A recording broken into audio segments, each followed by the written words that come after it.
أعوذ بالله من الشيطان الرجيم. بسم الله الرحمن الرحيم. ولقد خلقنا الإنسان من سلالة من طين ثم جعلناه نطفة في قرار مكين ثم خلقنا النطفة علقة فخلقنا العلقة مضغة فخلقنا المضغة عظاما فكسونا العظام لحما ثم أنشأناه خلقا آخر فتبارك الله أحسن الخالقين. ثم إنكم بعد ذلك لميتون ثم إنكم يوم القيامة يبعثون. ولقد خلقنا فوقكم سبع طرائق وما كنا عن الخلق غافلين. وأنزلنا من السماء ماء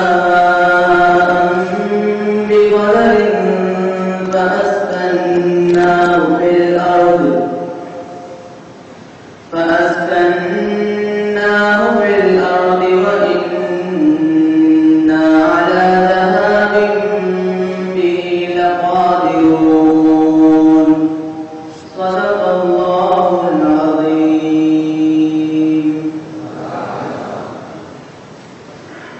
میں شیطان مردود کے شر سے اللہ کی پناہ مانگتا ہوں. اللہ کے نام سے شروع جو بڑا مہربان نہایت رحم فرمانے والا ہے.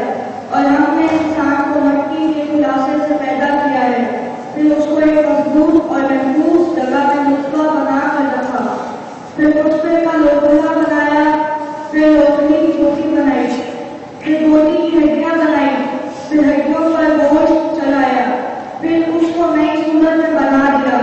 تو اللہ جو سب سے بہتر بنانے والا بڑا بابرکت ہے. پھر اس کے بعد تم مر جاتے ہو، پھر قیامت کے روز اٹھا کر لیے جاؤ گے. اور ہم نے تمہارے اوپر کی جانب 7 آسمان پیدا کیے اور ہم حرکت سے غافل نہیں ہیں. اور ہم نے آسمان سے ایک اندازے کے ساتھ پانی نازل کیا، پھر اس کو زمین میں پھیلا دیا، اور ہم اس کے نابود کر دینے پر بھی قادر ہیں. بے شک اللہ کا کلام سچا ہے.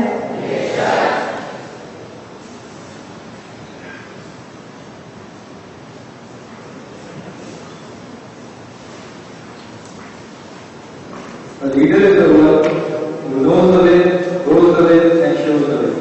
Now, I would like to call back to our assistant PSR, Nasibullah Bhai, to please come over the front and deliver his welcome speech.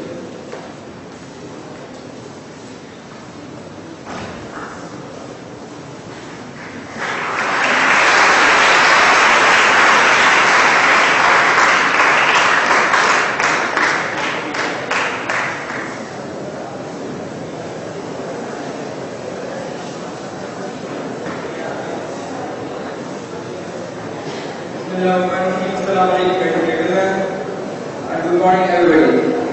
I, on behalf of the school management and faculty, welcome you all on today's event, which is Annual Climate Change Seminar 2021. Rashidabad is an oasis in moderness where every possible healthy activity, be it in the domain of academic, extra-academic, or of sports, receives exceptional recognition to bring a constructive change followed by a huge ripple effect. We all know that there is a growing global consensus on climate change as a humankind's greatest threat in modern times, and it is likely to have profound consequences for socio-economic sectors such as health, food production, and energy consumption, and security and natural resource management. Thus, it becomes essential to play a role in this regard. Ladies and gentlemen, with this background, hosting seminar on climate change is an honor for Assistant Public School Rashidabad. This event provides the youth of Pakistan a good platform to have contributive discourse on the same issue and to figure out possible solutions to deal with its harmful consequences. I hope today's event will be constructively gainful for all of us. I wish all the participants a good time. Lastly, now let me introduce our first keynote speaker of today's event. She is Ms. Beth Allen, and she is from Canada. Beth Allen is interim CEO of QS World Bank, a global charity working towards an equal world by allowing young people to access opportunities based on that. She has been working on United Nations Sustainable Development Goals, previously the Millennium Development Goals for over 11 years.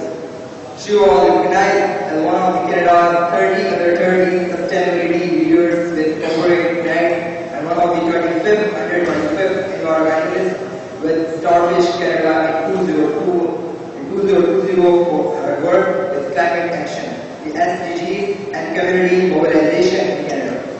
Beth also uses her experience in environmental studies from her degree at the University of Waterloo and her experiences in community mobilization in her role as impact producer for documentary films to reshape narratives and participation in global environmental issues. Despite being committed, she took out time from her extremely busy schedule and recorded her keynote video message for our climate change seminar. So let's listen.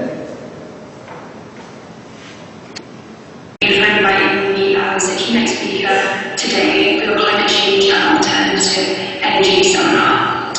It's a pleasure to be speaking at such an event in a very, very critical time in our history, and I especially want to thank Naeem Quadra, the principal of the Sagodian Spirit Trust School, in recognizing the importance of sustainability and also education.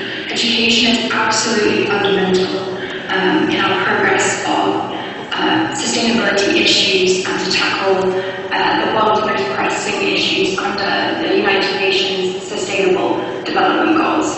I'm calling in from the west coast of Canada, Vancouver Island.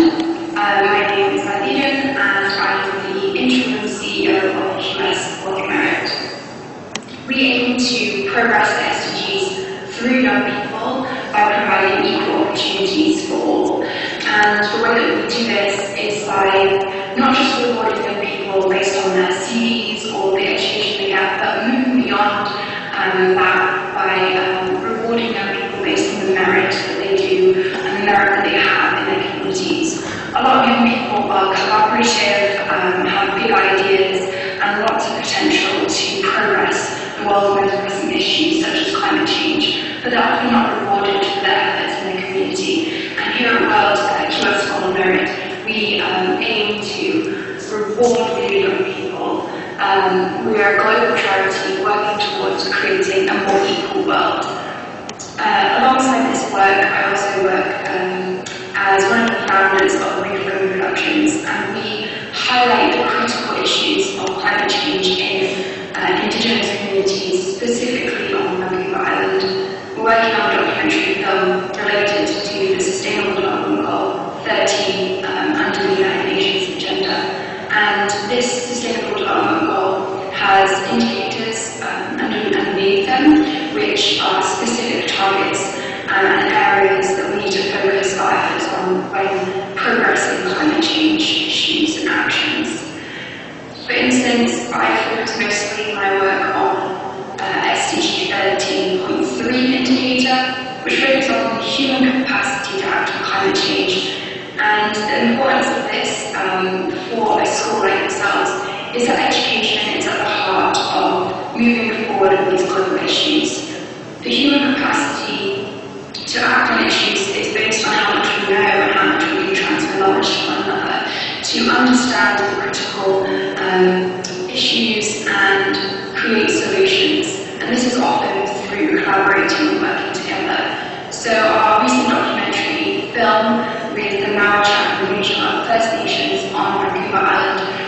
focuses on bringing together First Nations people alongside Canadian parks and wilderness society to show people that the declining wild salmon stocks around British Columbia and Canada is because of the extreme logging efforts and fish farming processes which is used to feed the growing populations. Unfortunately, logging efforts in this area of Canada has seen a decline in certain watersheds, and watersheds are critical areas such as streams and rivers where fish like to harvest and spawn. This allows fish to then move further downstreams and into our oceans where they can populate our stocks in which we can fish them and provide for ourselves through critical food sources. And so our documentary film focuses on the Indigenous and holistic lens of what conservation means. How is it that we can tackle this issue of declining fish stocks by working together and preserving the environment that we have here in Canada? The way that we can do this is by looking at critical industries and educating one another on what is it that has provided this decline in certain stocks of our food resources. And so I encourage you today to look at the types of industries that you are supporting and question their involvement in progressing carbon emissions or maybe degrading certain animal life or food systems around you. A lot of our issues are holistic, they are well connected, and our industries can't just progress logging efforts or fishing efforts without looking into how this is impacting natural ecosystems. So the Sustainable Development Goals by the United Nations are critical in my work. They relate to how is it that we can communicate and educate people on global agendas and global issues. And the more you do in your community, such as creating a documentary film, doing cleanup of your local park or area, or getting other people involved in other ways related to poverty or social issues, the more that you should be earning back from that. And that's through our model of merit. And we reward people who do well in their communities for sustainable development goals through knowledge, workshops, funding, and experiences such as scholarships that can get young people to further progress their careers based on the merit that they've given to their community.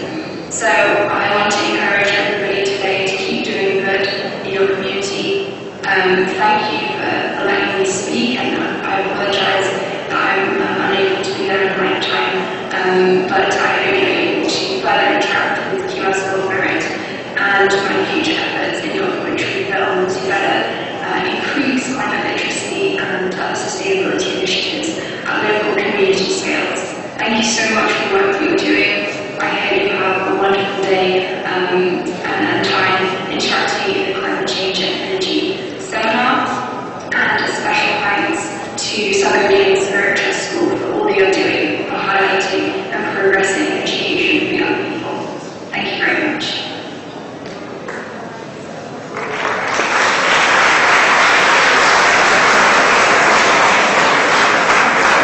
To formally start the alternate energy seminar 2021, I request the host school, Sargogian Spirit Trust Public School, Rashidabad, to please come forward and deliver the presentation.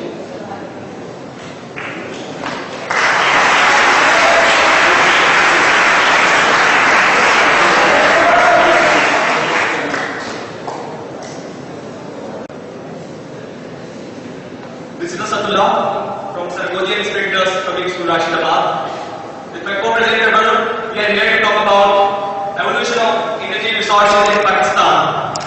So, here are some content points which we are going to discuss about that. The current energy crisis in Pakistan, the renewable resources of energy, and their substitution with their solutions like solar energy, wind energy, hydropower energy, biomass, and other measures to prevent this energy crisis.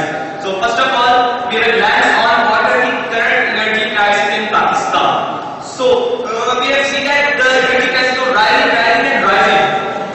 Pakistan is currently producing 37,000 megawatt energy, but it's only utilized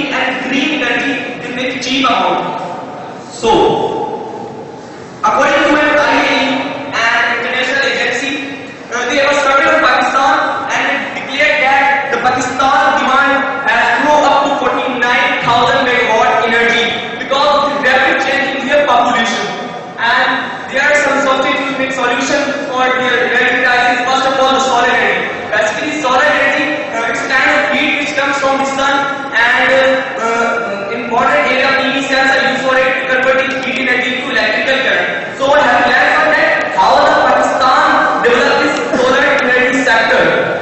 If we see that Pakistan has 300 sunshine days, and according to some research that Pakistan has 8 to 10 hours daily sunshine, and according to this unique and glorified location, Pakistan, 95% of Pakistan area receives solar radiation daily. Pakistan also slowly adopted this technology. Likewise, there are some solar power plants in Kashmir, Balochistan, Punjab, etc.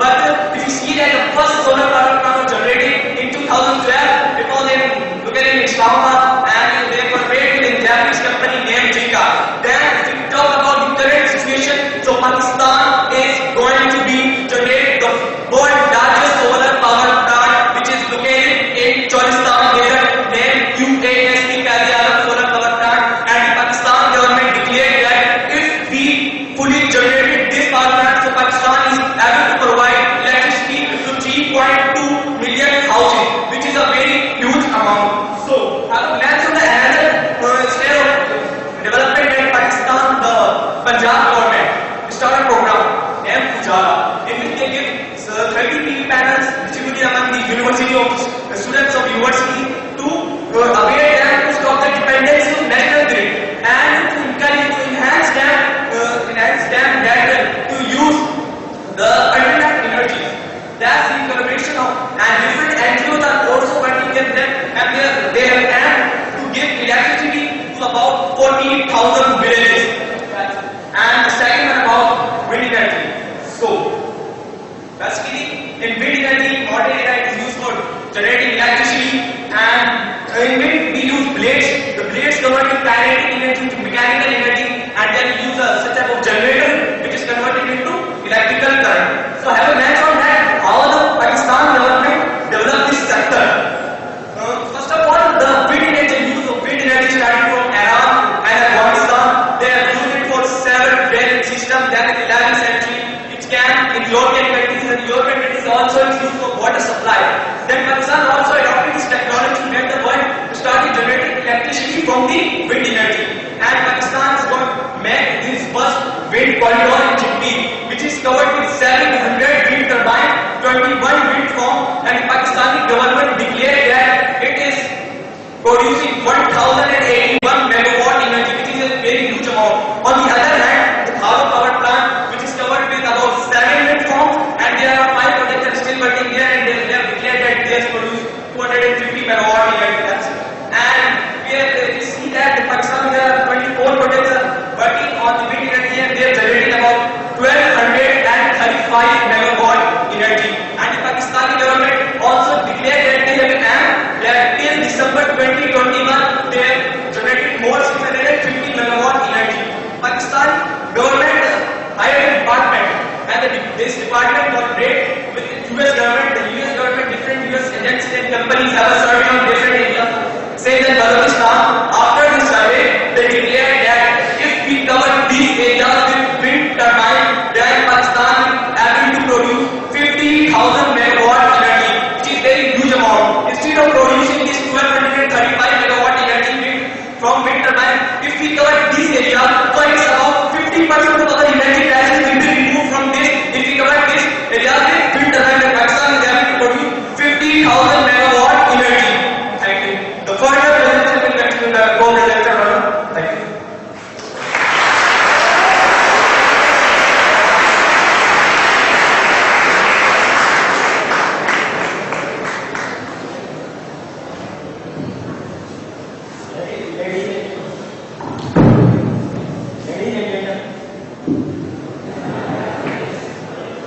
Ladies and gentlemen, now let's have hydropower energy.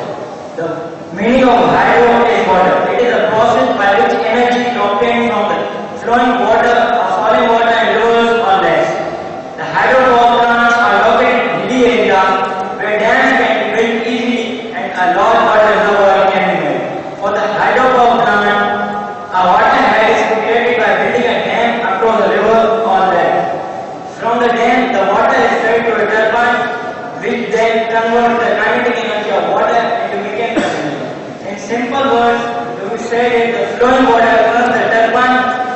then drive the alternator coupled with it and convert the mechanical energy into electrical energy, as you can see in the output.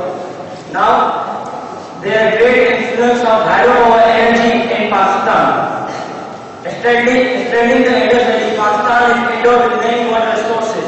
According to Water and Power Development Authority (WAPA), there is 60,000 megawatts of hydropower potential in Pakistan, which is a huge amount. But unfortunately, only 720 megawatts have been developed. The untapped hydropower potential of Pakistan lies mountainous along the Indus River in the provinces of Punjab and Khyber Pakhtunkhwa, as well as in the Jhelum River in the Punjab and Azad Jammu and Kashmir. Today, there is great emphasis of the present government on the development of hydropower potential in Pakistan, and to fulfill this ambition, the government completely relies on foreign investment, particularly from foreign investors and foreign governments. Along with that, the numerous projects are under development overseen by private power infrastructure, which are part of China-Pakistan Economic Corridor, a bundle of infrastructure projects supported by Chinese government to boost Pakistan's economy. Besides, we have got many hydropower plants in Pakistan, such as Tarla Dam, which is largest of all, and Mangla Dam, which holds the capacity of 1190, and Varsa Dam, etc. Now let's move towards biomass energy. It is the best and most easily accessible source of energy with its unique environment-friendly nature, abundant amount, and wider availability. Biomass in itself contains energy. When the wood is burned, which is a biomass fuel, the chemical energy inside it releases that heat, which is then used to generate steam, which can further be used to generate electricity. When the plants decay, they are burned and carbon dioxide releases into the atmosphere, which is harmful. Using biomass as a solution for energy can reduce landfill and reduce the waste.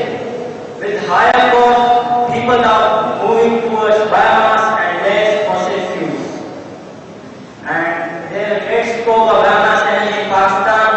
The rural areas of Pakistan, especially villages, are prepared with a variety of biomass products such as animal dung, industrial, agricultural waste, which can be used to generate 12 cubic meters of energy, which is enough to fulfill the needs of 28 million rural people, which is a great amount of people.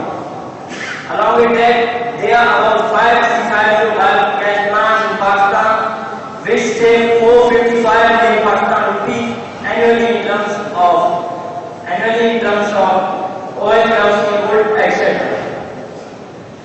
Besides shifting towards renewable energy sources, several other measures can be taken to prevent energy crisis. Initially, we should buy energy-efficient products. We should replace traditional bulbs with LEDs and CCFLs because they consume less water of energy and last longer. If the millions of people across the globe use LEDs and CCFLs bulbs, then demand for energy can go down. Lighting controls. There are many new technologies out there that make lighting controls more attractive, and they can help to save energy and money in the long run. Some lighting controls, integrated lighting system, touch dimmers, etc. Easier grid access can also be done to prevent energy crisis. Perform one energy audit. Energy audit is a process which is used to identify the area where the home or office is losing energy. It is when done by a professional can help reduce carbon footprint, save energy and money, and avoid energy crisis. And most importantly, common stand on climate change. Both developed and developing countries should adopt a common stand on climate change. The greenhouse gas emissions are very harmful. They should control by cross-border mechanism, and with current population growth and overconsumption of resources, the harmful consequences of global warming and climate change cannot be ruled out. If we follow these steps, we can get rid of energy crisis as soon as possible. With this we thank God.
great potential in it.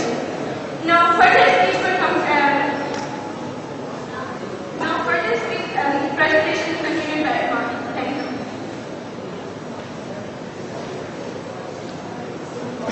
Assalamualaikum everyone. As you know, I am Manvi and now I am going to give a speech. The effects resulting from global warming that the scientists had predicted in the past is converting into reality today. Like in 1865, an American scientist Neptunus has documented that how the sea level will rise because of melting glaciers in the future. And that is exactly what is happening today. Some other scientists predicted that there will be extreme heat in the future. And that turned out to be so right. Because last year the temperature in Hyderabad on 25th October was 34 degrees Celsius. Whereas today the temperature in Hyderabad is 38 degrees Celsius. Which means that about 4 degrees Celsius is increased in just 1 year. And that's the living proof of extreme heat. According to a Delacoste report which was based on climate index, Pakistan stands on the 7th rank of being the most affected country by climate change. This is because every year about 1,38,000 people die in Pakistan because of these climate changes. An example for this is that the July monsoon 2008 disaster in Pakistan alone had killed about 1,700 people, including women and nurses and children. These floods affected the lives of more than 20 million people, and the properties damaged were worth $43 billion. Thus, these floods affected the lives of both lives and millions of dollars in Pakistan. This is the data of all these buses. Every year, hundreds of incidents happen in Pakistan. This is the Delacoste report.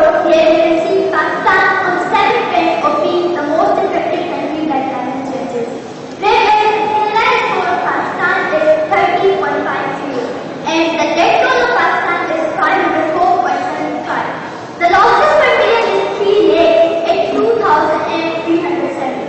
It includes other information like events per day, which is 133. For that reason, we decided that we will take some steps against this global issue. We decided that we will start a survey.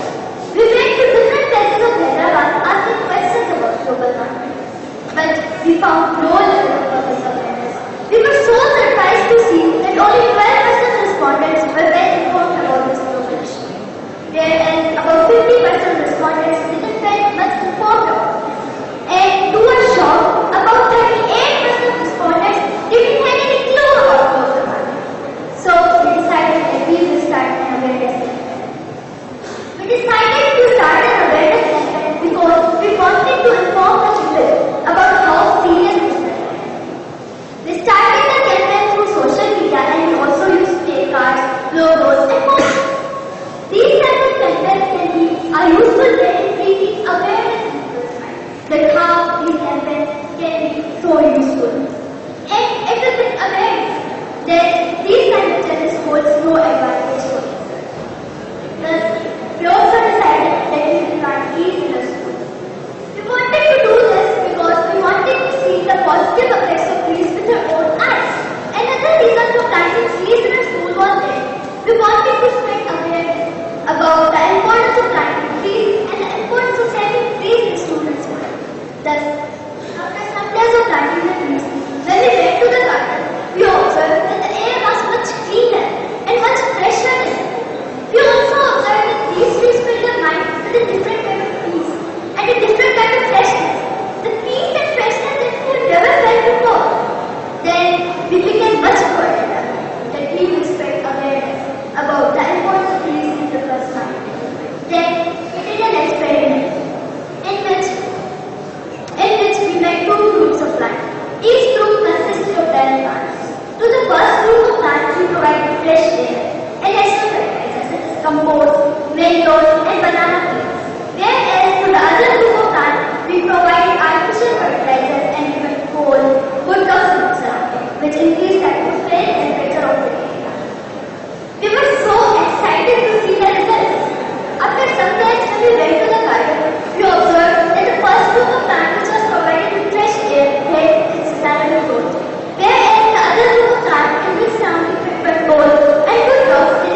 Thank you.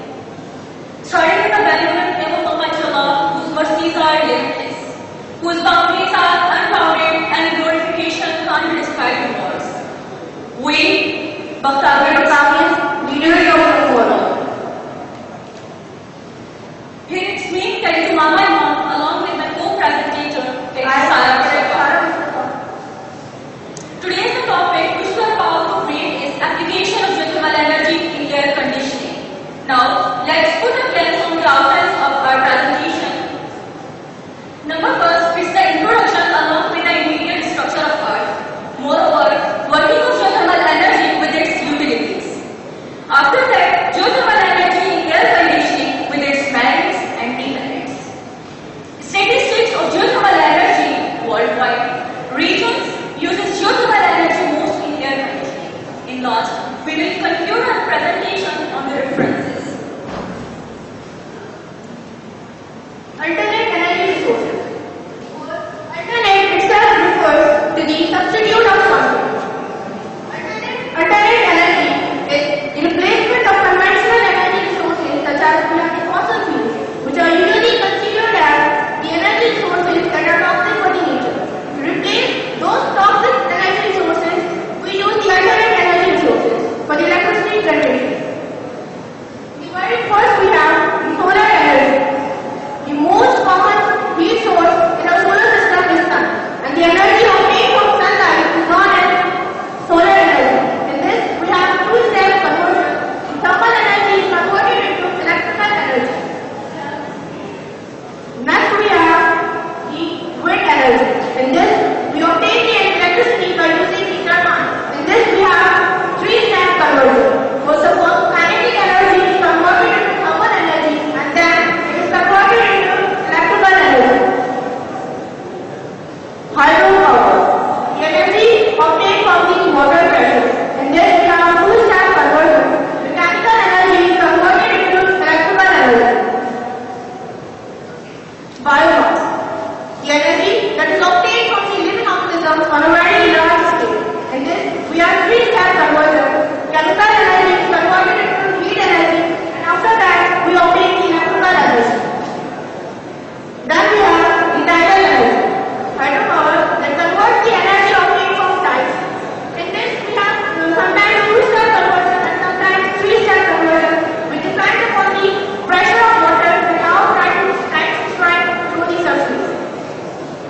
And last, we have the geothermal energy. In this, heat energy is converted into electrical energy. We obtain geothermal energy from the subsurface of Earth, which is contained in rocks and fluids. According to very recent research, geothermal energy has increased from 10 gigawatts in 2010 worldwide to 15.4 gigawatts now. A very great change is observed. Geothermal energy, where the word geothermal has a root with a Greek word, where the geo means earth and thermos means hot. It is a renewable and sustainable form of energy that is generated inside the earth due to the decay of radioactive materials. Those radioactive materials can be the uranium, potassium, cesium, and polonium. It comes out on the surface of the earth due to the movement of tectonic plates. And let me tell you that the first installation of geothermal power plant was in Italy in 1880. The reason behind its installation was to extract the boric acid from a hot spring. Now, you can see here the interior structure of Earth along with the Earth. The Earth is basically oval in shape, where it is divided further into three major sections. Number first, crust, number two, mantle, and the last one is core. Crust is the outermost solid section of the Earth, whose thickness varies from 0 to 60 kilometers. 10 feet below the crust, the temperature of the Earth is constant, which is about 54 Fahrenheit. The widest and middle section of the Earth is called mantle. It is composed of molten rocks and a higher temperature fluid. Those molten rocks and a higher temperature fluid are combined called magma. The softness of magma causes the tectonic plates to move, and the movement of tectonic plates causes the geothermal energy to come out on the surface of the Earth. The last portion of the Earth is called core. Core is the innermost section whose temperature is very high, about 3,100 to 6,400 Celsius. It is composed of nickel and iron alloys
provided to them and they can work efficiently by producing a huge amount of products according to the rate of consumption.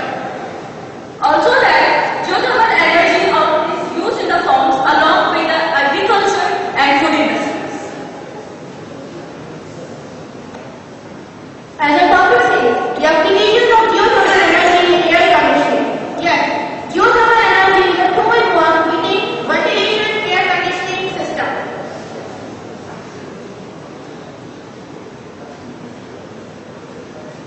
The experience of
global warming.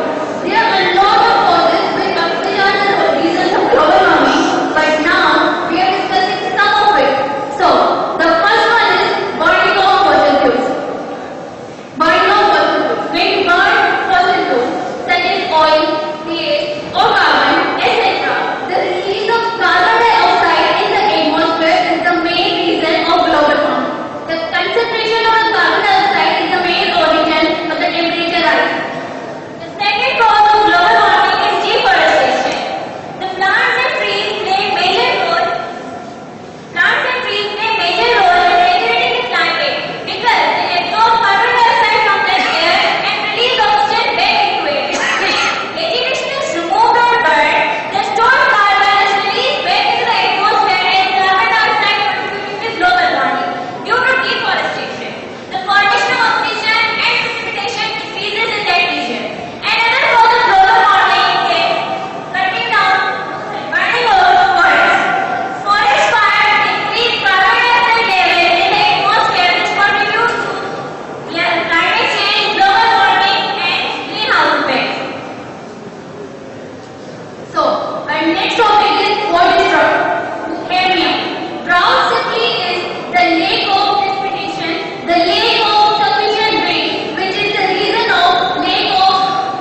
heat, extreme weather, supply of food, and wildfire like the fire in the forest of Turkey and Australia. Second is ozone depletion. The harmful gases like NO2 used in fertilizers and other has climate change and also depleted ozone layer. That's why we are facing the direct exposure of sunlight. Fourth one, last one are natural causes. There's some natural causes like solar radiation and earthquakes, etc. are also causing climate change. This video shows that how is climate changing and what are its preventions.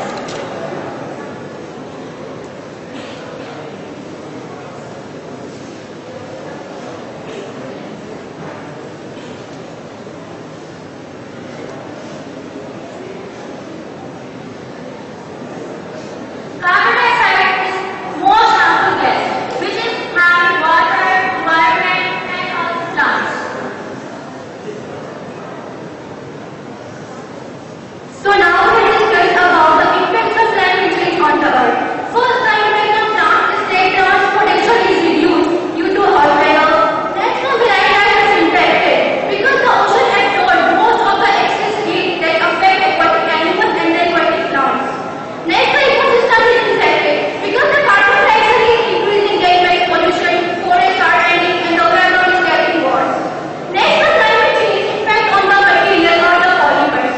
Because the climate change damages the ozone layer, so the UV rays is directly hitting the land and the material which we put onto the sky, like plastic, paper, and shopping waste. This material affect the land and the other forces are found underneath of the land.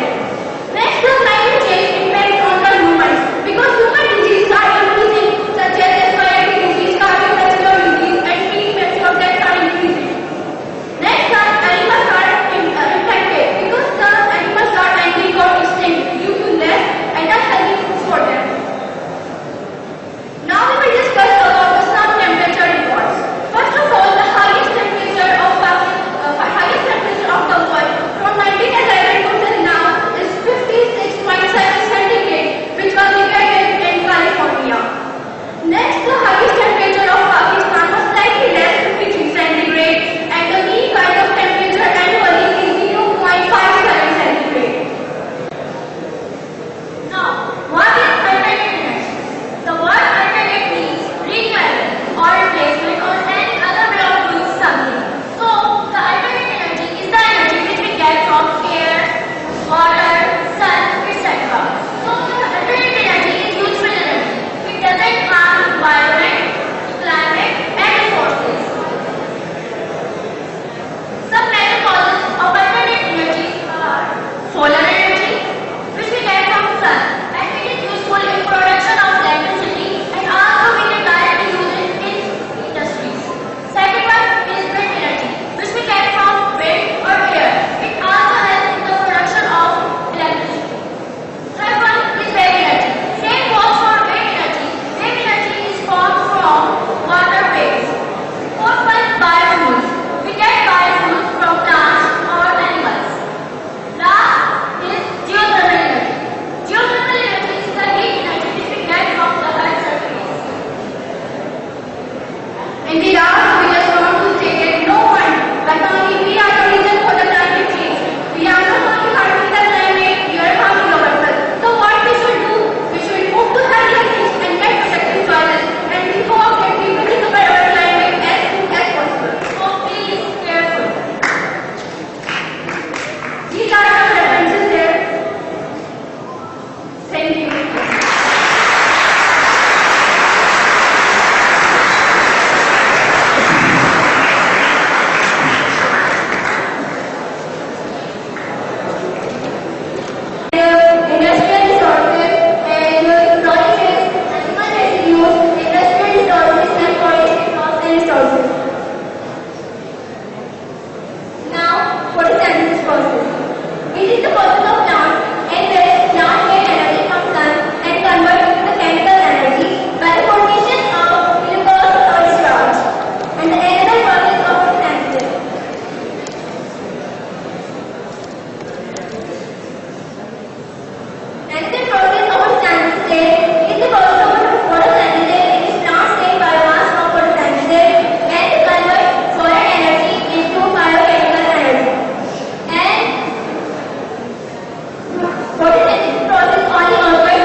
by the nature to stop defiling it and start restoring it as it reaches its depth and calls for help.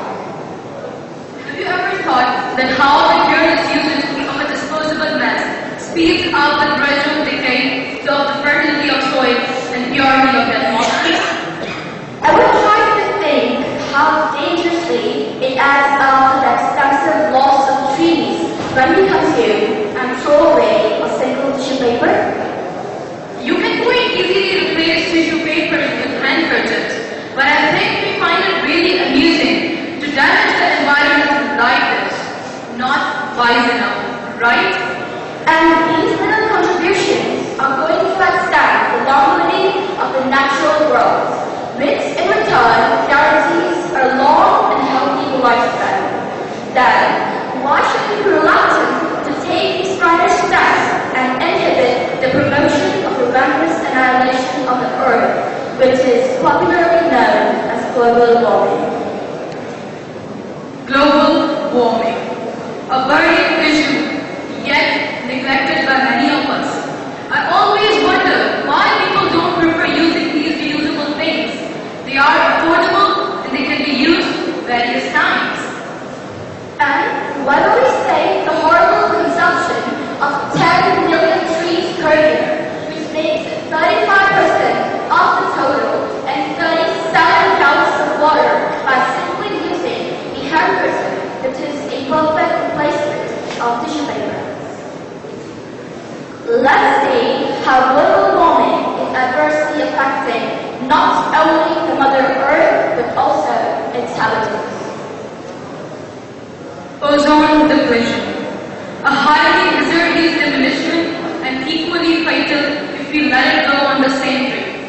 An ozone hole is causing the glaciers to melt at an uncontrolled extent, which in result is causing and making it difficult for the marine life to survive. Moreover, the pollutants, especially the unbridled emission of carbon dioxide into the atmosphere, allow a reaction between the blanket of ozone and the carbon to take place, which in result generates an analog of carbon clouds around the Earth. According to official reports, 2020 was the warmest year on record. Drought, a topic of conversation and a debating point indeed. The recent bushfires in Australia and Turkey are alarming. These conflagrations due to abnormal rise in the temperature are the crucial sources of permanent aridity of soil, which leaves it completely dirty and unfertile. Such informal activities are also perilous to the animals residing in the forest. The atypical disruption of the climatic wall may cause the extermination of many animal species like polar bear, North Arctic cod, Adelie penguin, golden cod, staghorn coral, and still 2/3 of a million species are in constant threat of severe obsolescence. Today, these animals are facing the ultimatum of extinction. Who knows when it will be our turn to confront to the end of life. While we are all busy exploring nature as awfully as we can, there are some organizations that tend to reinstate the living world and rescue societies globally. Let's talk about the United Nations Framework Convention on Climate Change, a framework designed by the United Nations Organization to overcome the current climatic flaws. Its ultimate aim is to prevent massive human activities around the world to preserve and secure the nature. The UNFCCC holds conference of the parties every year. Its first conference was in Berlin, Germany in 1995, and its most recent conference was in Madrid, Spain, 2019. It's going to hold its 26th conference in Glasgow, United Kingdom of Great Britain and Northern Ireland. The conference is going to start from 31st of October, 6 days from now, and it's going to last until 12th of November 2021. While talking about the UNFCCC and its efforts, the KITG announces work is pretty and remarkable, but due to the shortage of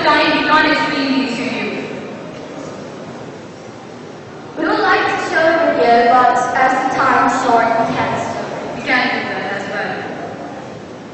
So, healing the planet starts from your garage, indoor kitchen, and at your dining table. Want to see big picture? Need to think big. If you want to see your surroundings greener like here on the screen, you want to make amendments in your own self. Change only happens when the individual takes action. And this thing starts from making execution of the 3 R's in our daily lives. Recycle materials such as plastic and metal, reduce the consumption of synthetic resources and use natural resources as substitutes. Reuse things like plastic, containers, newspapers, and so on. Islam also mentions that a cleaner environment helps to sustain personal cleanliness. Allah Almighty has asked human beings to stop causing degradation to the environment. The Holy Prophet, peace be upon him, has also regarded the nature and promoted its rejuvenation in many of his sayings. In one such hadith, the Holy Prophet ﷺ said that if the day of resurrection is about to be established, and one of you was holding a palm shoe, let him take advantage of even 1 second before the art has been established to plant it. While living in the 21st century, there are certain barriers that we have to face when we talk about global warming solutions and remedies. But at the same time, science is opening very doors for us. The production of eco-friendly appliances powered by renewable energy resources should be imposed on large scale, ensuring the quality and affordability at the same time. Algae, a quick-to-grow organism which thrives rapidly in the pools and tanks. It contributes about 30 to 40% in the release of oxygen in the atmosphere. Furthermore, steps should be taken to increase the rate of afforestation, which will necessarily exceed the rate of deforestation. So, in order to increase the rate of extinction of animal species, botanical gardens and national parks should be promoted.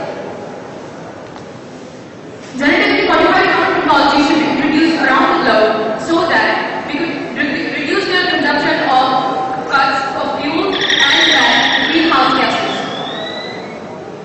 Well, when everything is exposed in front of you, the trouble and its causes, the problem and its solutions, the disease and its cure, it's in your hands now. It's in your hands now. Either you make it wisely or mar it ruthlessly. It's you and your decision that is going to be responsible for the harm caused to the future generations. In the end, we leave you with a question that, If not today, then when? Thank you for your ears. May you all have blissful lives. Presentation. The topic of our presentation is climate change and alternate energy. Parts of the presentation: background on climate change and impacts and effects, challenges, causes of action, management and development, and the opportunities. Climate change. What is climate change? Climate change is a significant and lasting change in the statistical distribution of weather patterns over ranging from decades to millions of years. Climate change may be limited to a specific region or may affect the whole Earth. There are a lot of causes of climate change, and some of them are coal, gases, and others when burned, carbon dioxide gas is released. But the main cause is deforestation. When wood is cut, wood burns and it rots in a form, which produces methane gas. Effects of climate change in developing nations. And following that, untold suffering in developing nations, little mitigation or no chemistry to mitigate the impacts was affected hunger, famine, desertification of some arid lands, widespread diseases, political instability, and worsening economy. Cost of climate change is very high. Our responsibilities in 2 ways are cutting of emission of greenhouse gases, and second is use of high technology. This will cost us money, but this will save humanity and long-term health of the economy. The post-2012 challenge for developing nations pledge amount to more mitigation and move towards slow growth of energy-related emissions. speed up green technological change and transmission and alternate energy.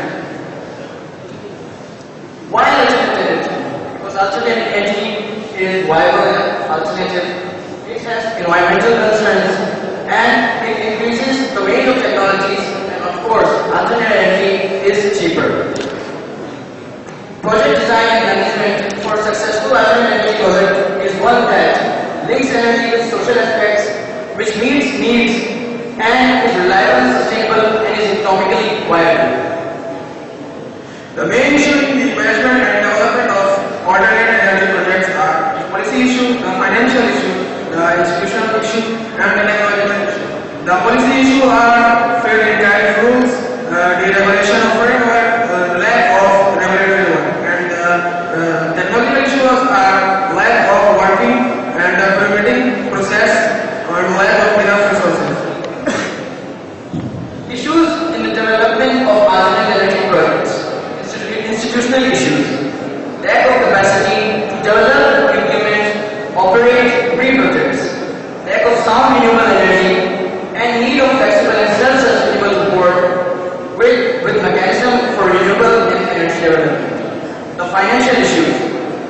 Source of financing, limited access to equity, high project preparation, and of course, which wants great mentality of donors and countries. In order to achieve self-reliance in the alternate energy projects, we should adopt a sustainable energy environment and fossil fuels and thereby minimize exposure to price fluctuations in the international fossil fuels. Establish the necessary infrastructure and mechanism to increase the utilization of alternate energy by institutionalizing the development of facilities of renewable energy projects. Project management for alternate energy projects. Factors to be considered at the planning stage.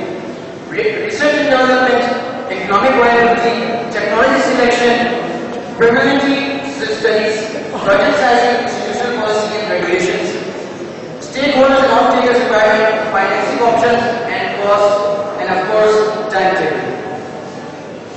Policies for increasing alternate energy investment. Level up playing fields, market support, financial incentives, user tax, income tax holidays, and low interest loans can be the main policies for alternate energy projects. Conclusion. Effects among developing nations to speed up the development of alternate energy can be crucial due to the post-Kyoto scenario. However, the challenges provide opportunities with developing nations in the forefront of climate change and reduction of CO2 emissions. Thank you for listening to us.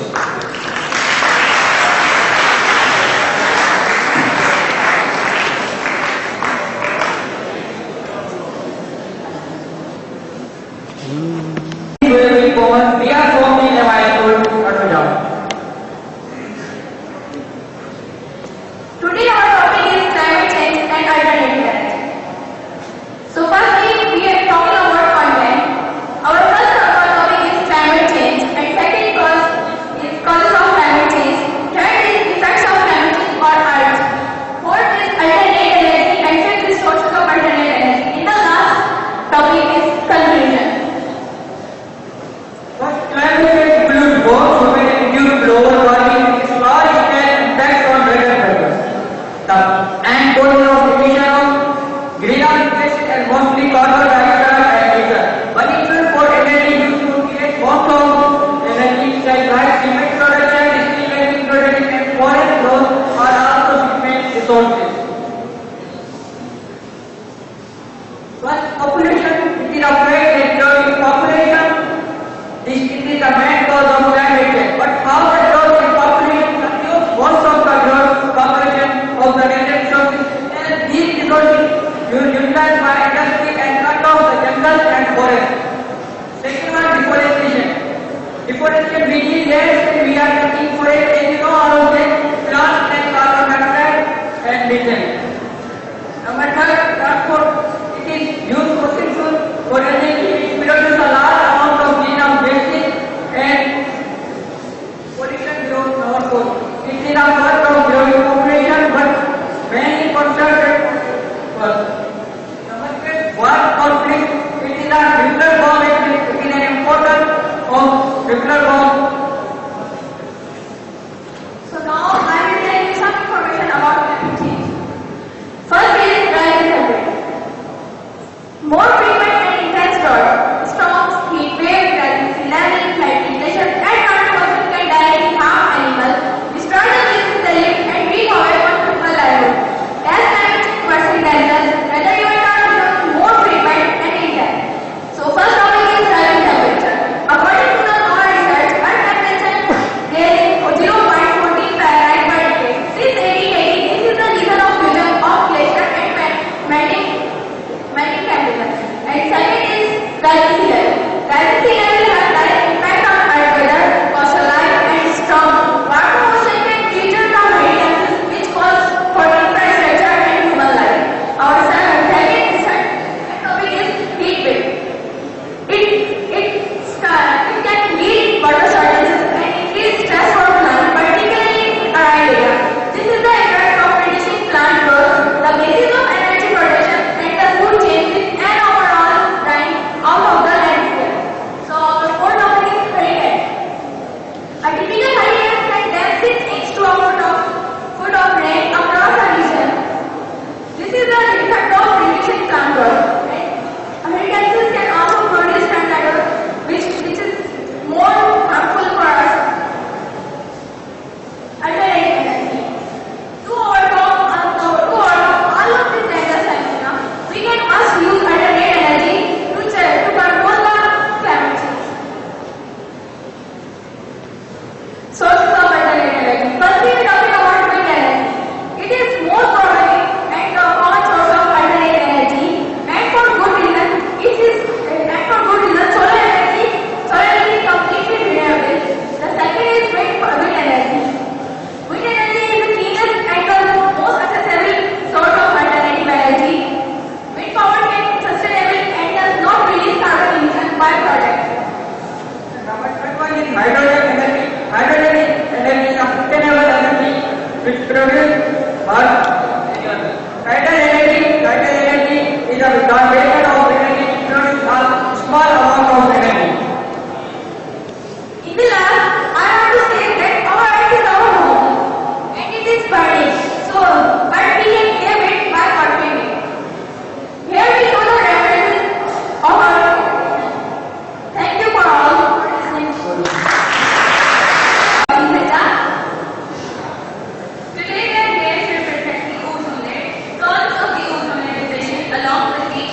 The best way to accomplish this with a turbine is to switch from the physical push of the tires and convert the motor's movement into the usable electricity.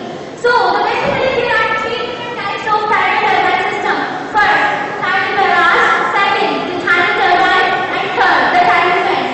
The tidal barrage is a dam-like structure with the turbines placed at the bottom of the sea level. The dam creates a barrier between the sea level and the tidal vessels to change the tides into usable electricity.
This blue spirit in the space is responsible for our past, present, and future. The Earth, our beautiful planet. However, from the past few hundred years, this pleasant planet hasn't been doing quite well, and that is because of global warming. What is global warming? Global warming is the climatological changes and rise in the temperature of the Earth.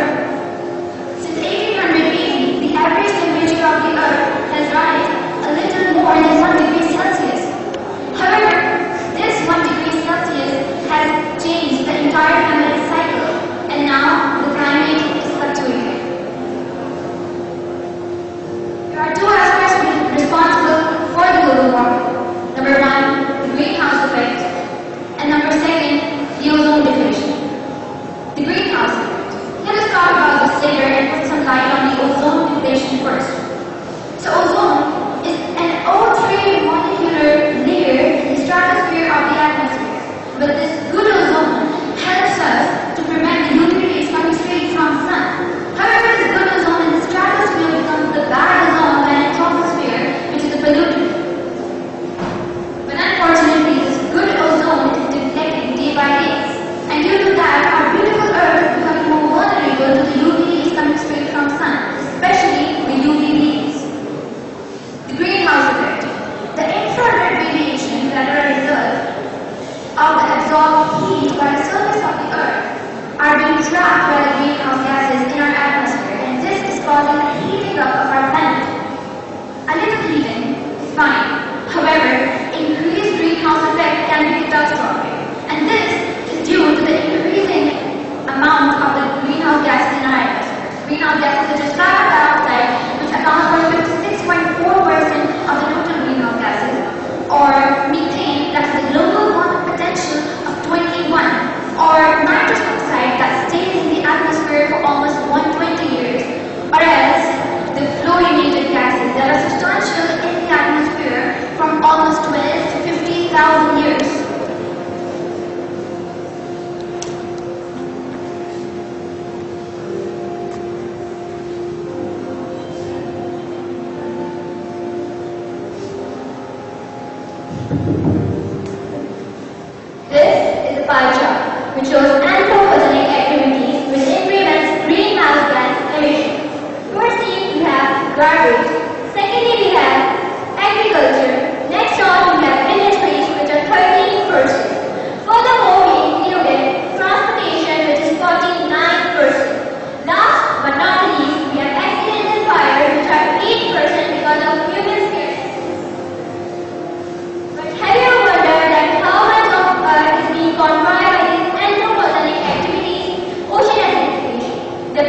So basically, we have divided these natural resources into two main categories, renewable and non-renewable. So if we talk about the renewable energy sources, these are the sources that we can't create and utilize over and over again in a short period of time. And these include thermal energy, bioenergy, tidal energy, and so on. While on the other hand, we have non-renewable, also known as conventional energy sources. But these are the sources we can't utilize them over and over again in this short period of time, because these resources take some millennia in the process of their creation. These are resources include petroleum, coal, and natural gas, diesel, kerosene oil, etc., etc. Now, energy prices. Basically, we say that the difference between the supply and the demand is known as energy prices. But if we dig deeper into this, let's go back to the time of the 1980s. Back then, all was stable. The whole entire system of production and supply of energy was stable. More rapidly, almost 60% of our energy was produced by hydropower. So, if everything was stable, then where did these prices come from? Well, in the year of 1994, the government of that time issued a power policy, which termed the transformation of electricity generation through natural source from hydropower to the furnace oil, which is a non-renewable resource.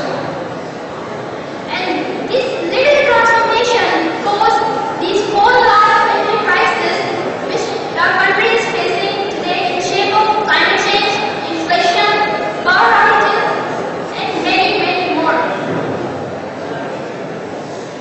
Due to these energy crises, our energy sector, our supply sector is affected. The whole public is affected. And industrial and agricultural production is also affected by power outages, which is almost a daily basis from 16 to 18 hours a day. We only have 24 hours and the power outages are 16 to 18 hours. So production of industrial and agriculture is greatly affected with these. And due to these, no production means no earnings. No earnings means less GDP, less budget of the country. And in this way, these energy prices affect three major sectors of a country: industry, agriculture, and economics. So, what should we do? Such a terrible conditions, how do we get rid of these? Well, it's nothing troublesome. All we have to do is to convert from conventional to renewable energy source. Why? Why should we do that? Well, there are various reasons. Like, first, they are cheaper as compared to conventional sources. Secondly, they are eco-friendly. This is a great advantage to our lives. Number third, these are unlimited amount. While the conventional sources are very, very limited amount, we can't use them for a decade ago. We continue to use them. So, in shape of renewable sources, we are providing a solution, a very effective solution, eco-friendly and cheaper. And this covers three main sectors. Energy prices are affecting. This solution is the bioenergy. So from now, the presentation will be proceeded by Mr. Ishmael.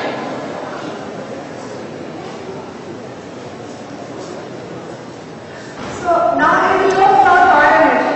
So it's not a new thing that we are going to talk about. But you will see in the history that past civilizations like Romans and Greek are the best witnesses to the role of bioenergy. In the United States and Europe, wouldn't have developed to this extent without the usage of bioenergy. The method through which bioenergy is generated is biomass. So what's biomass? Biomass is actually the organic matter.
overview of Keynote, the company that I'm wearing one. So I'm wearing two hats. One hat is I'm representing Keynote, the company behind the World University Rankings, and the other hat I'm wearing today is the Keynote Voluntary Charity that I'm very honored to be a part of.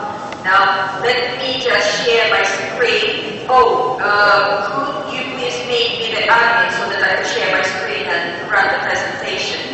I don't know if that here or someone from tech support would do that. That would be fantastic.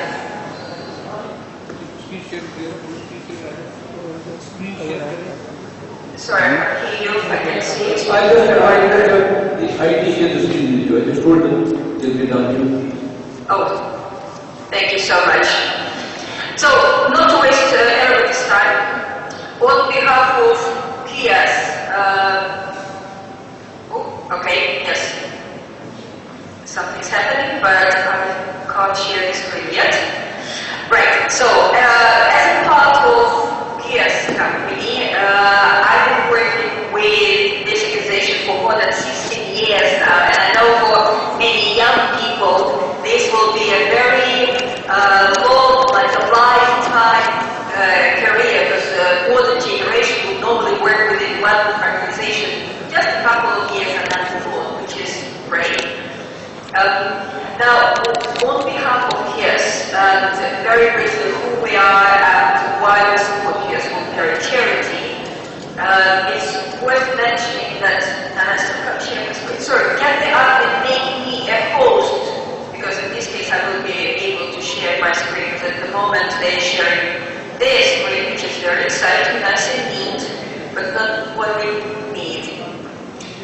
Thank you. So, Keynote as a company has been set up more than 30 years ago, and even in 1990, our mission, since the day one when we were established, has always been to empower and motivate young people around the world to fulfill their potential by supporting educational achievements, by supporting international mobility, and by supporting career development. And I must say, I'm very proud. Today, Keynote has over 500 people around the world, and we work with thousands of educational institutions and organizations globally. So this is the scale that we have grown, and unfortunately still can't share my screen. Please make me a host. So you need to go to participants, right click on the three dots and select Zoe's Rankings. We're not going to do this if you make me a host. Globally, and that's about 72,000 students, and maybe someone in the audience has participated as well. You can see that the values of young generation have changed. 10 years ago, people will be talking, the skills I want to learn are problem-solving skills. When I'm choosing a university to employ, it's important how much money I will be making in the next 5 years, the network I will get. It is still important, but it moved down in the importance level. And one of our most prominent courses is CLT, Carbon Literacy Training. The best thing about it is it's absolutely free and available for anyone to join. And I myself haven't, converted to a climate activist just recently. Even in high school, one of my papers was dedicated to urban influence of urban life on the environment. But I must say that this course that I took, the Carbon Literacy Training, was one of the most probably impactful that I've ever had in my life, simply because it's within 8 weeks, 8 sessions, in a very comprehensive and easy to reuse language and method.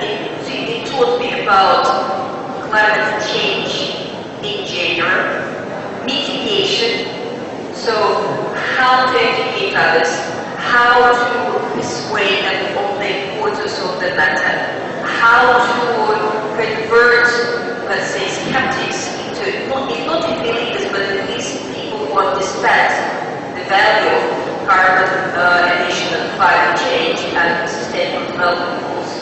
And what's also important, gave me the tools that I was able to use instantly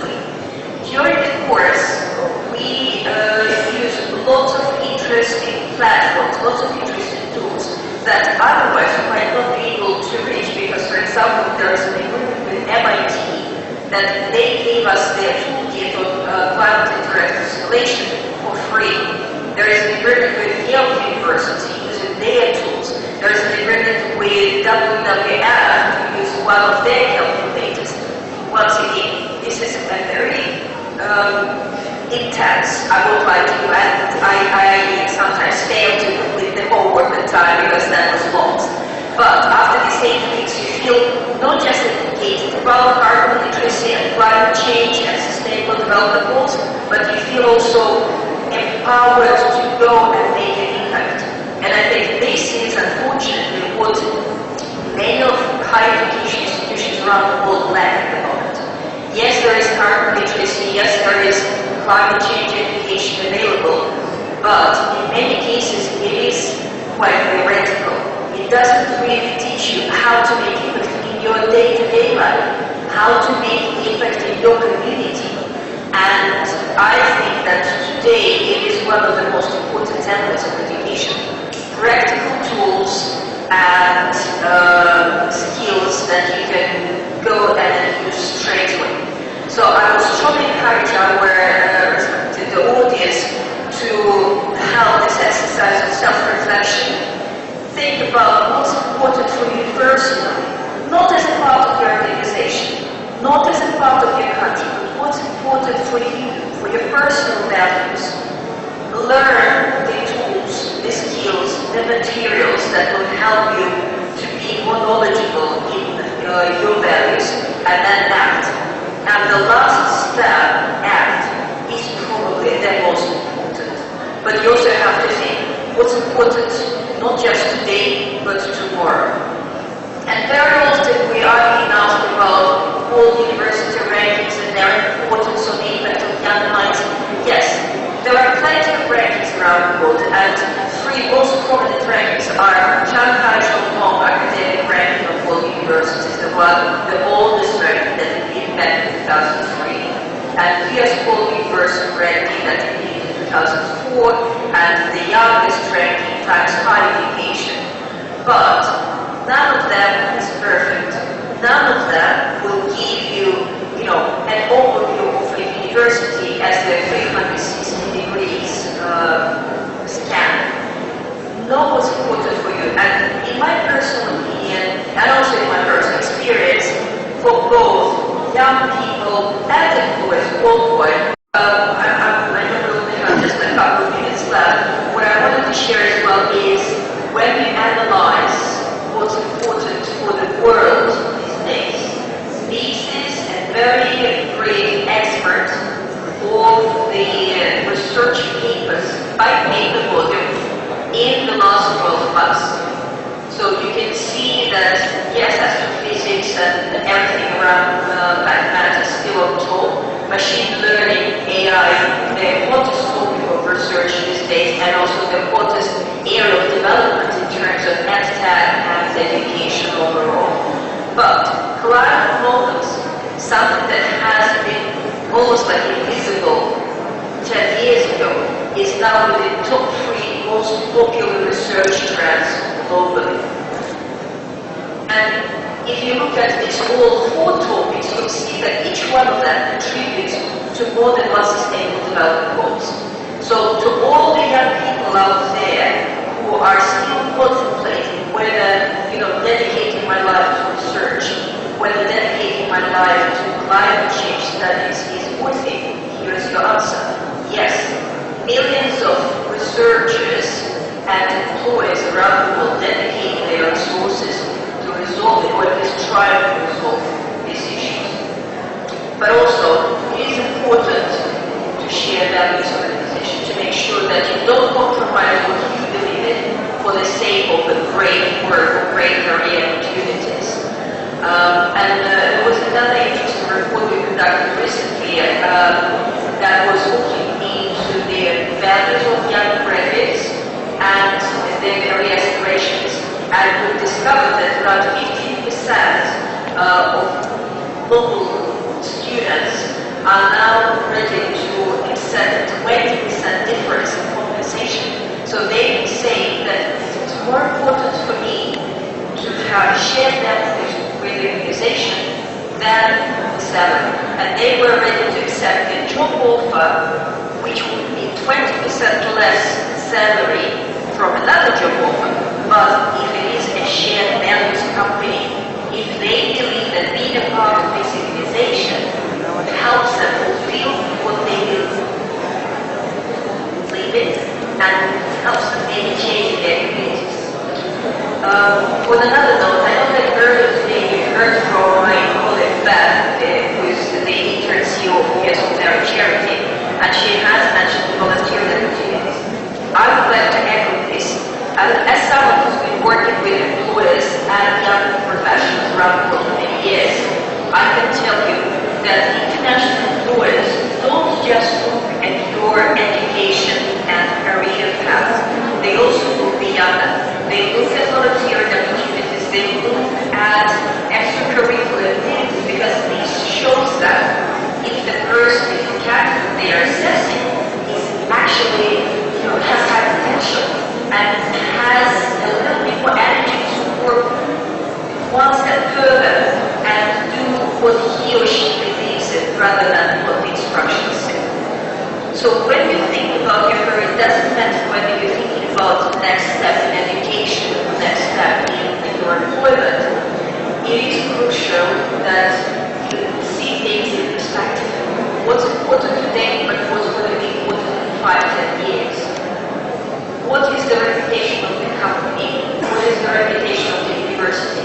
But once again, do not rely blindly on the rankings. See what seems to be out of these numbers and places. And also, one of the things that I'd like to highlight about volunteering, this is your opportunity to learn the skills, to experiment with very low risk. If you try something that you've never done before and you might not achieve highly perfect results, it's okay. This is how we learn and grow. But when you learn new skills, when you develop new skills volunteering, you will be able to apply them in your professional life. And I'm not talking just about students and young people, I'm talking about faculty members as well. We welcome everyone who wants to contribute to a positive change in the world. And if you want to contribute to, say, carbon literacy training, or you want to bring this and run carbon literacy training for universities or young professionals and companies in Pakistan, or whether you want to become part of the US World Marriage Charity, or whether you want to learn more about, say, scholarships in international community, don't wait for the opportunities to come to you. Be proactive and change what you believe is right. Make the most of this time. And on this note, I'm very happy and committed to my 20 minutes. Thank you very much for your attention, and I will share the slides with Zakir to share with the audience. My contact details will be there, so I'll be more than happy to welcome questions, comments, and suggestions from this audience. Over to you.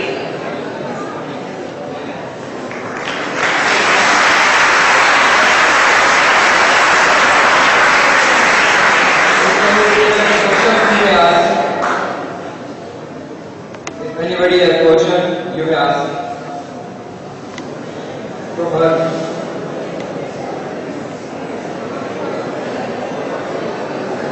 It's been a long day, so that might be hard to succeed. Hello Zoya, this is Nahi calling from SSC Public School.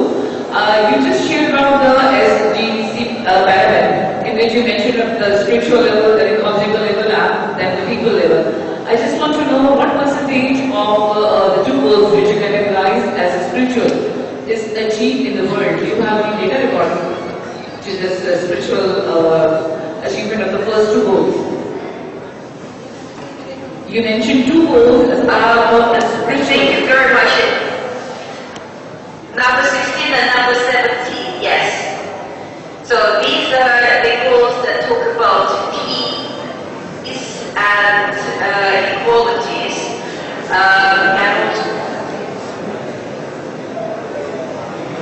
also the partnerships of humanity in these two goals. But also, to be honest, I don't think you can separate these goals 16 because they see it, let me rephrase it, all other goals contribute to achieving these two. Peace and justice around the world, as you know, is something that everybody is striving for, but it's hard to make it tangible.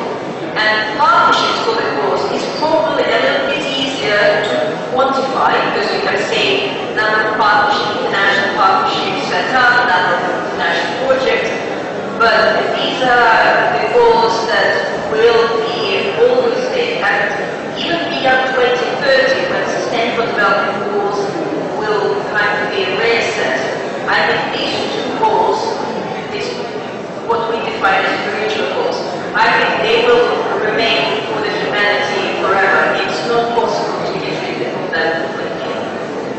Thank you. But if you can find any interesting data on these two particular ones, please share. I will plan to talk to you next time. Inshallah.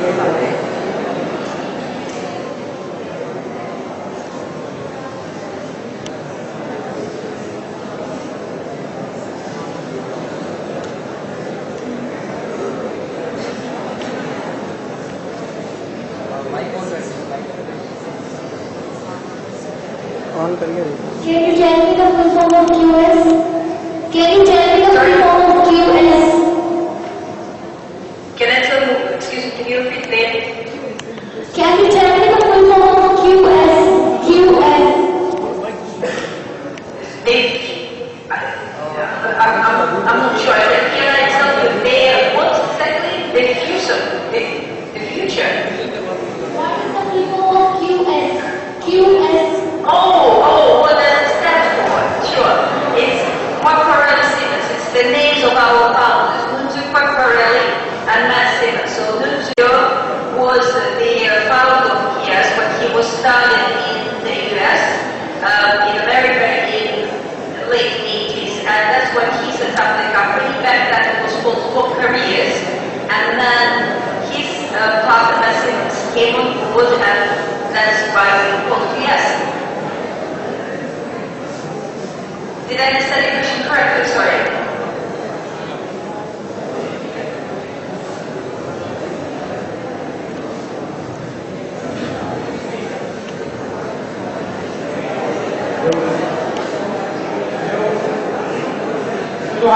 Yes? How are you? My I'm question very well, thank you. My question is, so basically my name is Rajasthan and I'm from Bihar Village School. My question is, who is the founder of QS? Founder of Nunzio QS. Quacquarelli, the one I just mentioned.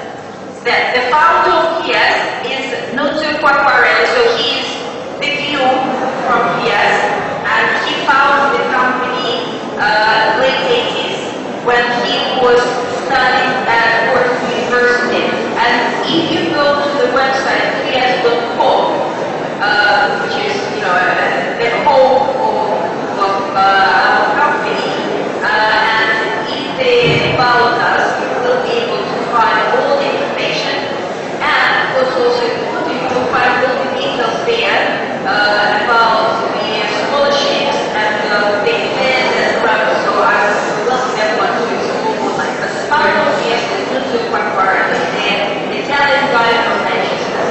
Thank you for giving us time. I also have a question. Thank you so much. So while thinking about our future of our career, so we should be prioritizing that how will it benefit our community, or how will it benefit how will it benefit us financially. What should be our priority? That we should think of our community, or we should think that how that career is going to affect me, benefit me financially.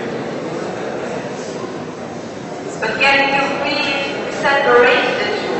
Will you be a happy person if you do well and you're the only person in your community who does well? I don't think that this is actually, sits well with any decent human being. And it is not possible to be happy if your neighbor is unhappy, is it? I think I should rephrase it.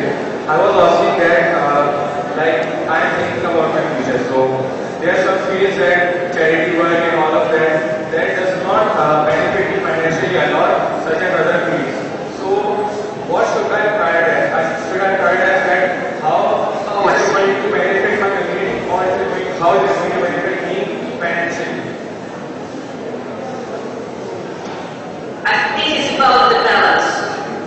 obviously as a young person, as a part of the family, you have responsibilities to support your family and your loved ones, to make sure they don't live in poverty. But I also believe, and I was born in Soviet Union back in the days when it was still Soviet Union, so I do remember the times when you don't have all this welcome selections and other stuff in the shops. And I don't think that none of any of the colleagues I had or any of the family would put his or her personal gain above the family. So if you're able to do both, go for both. I'd say that depending on the time and state of your family and your own well-being, at different stages, it's more important for you. For example, just at the beginning of your career, you need to gain new skills. You need to prove yourself to your future employer, and this is when charities come very handy. Then there might be a period in your career when you have to give your 100% to your work and maybe let go of some volunteering activities simply because that's your priority at the moment.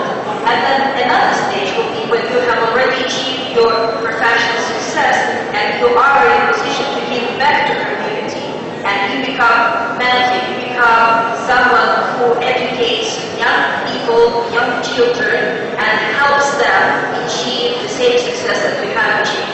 So it is like this, yin and yang, always finding the right balance and the right time.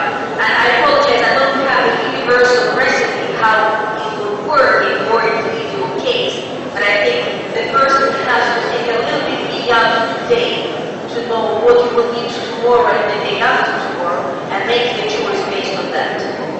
Okay, so in short, the parents should be divided. Thank you, boy. Thank you. Thank you very much.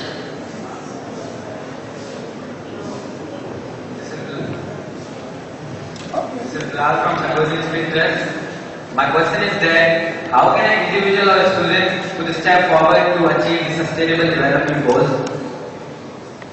That's a wonderful question, and I think the answer will take another hour and a half. What I can say is that before I send you the slide that I just shared, I will add a file with useful links where you will find different organizations helping people to contribute to different goals. And then you can study that and you can identify the goal that you feel you're most passionate about, and you can just go ahead and engage with that. But one thing I can tell you, it's a big road that starts with small steps.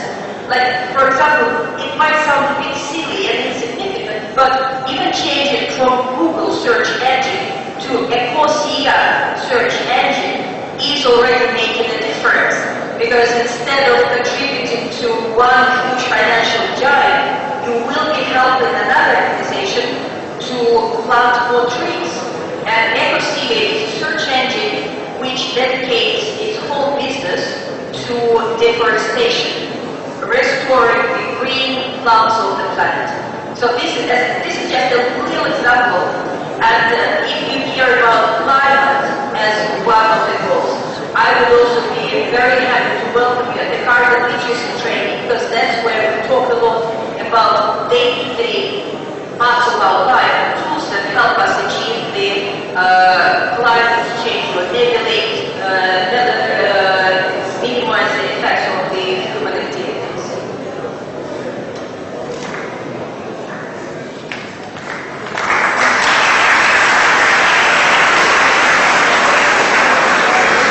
Thank you very much. I guess there's one section in front of 20 minutes, we want 30 minutes now. Thank you very much. We woke you up rather in the morning. A very fruitful session, and hopefully the boys and the girls should be taking back home some ideas with them to work on.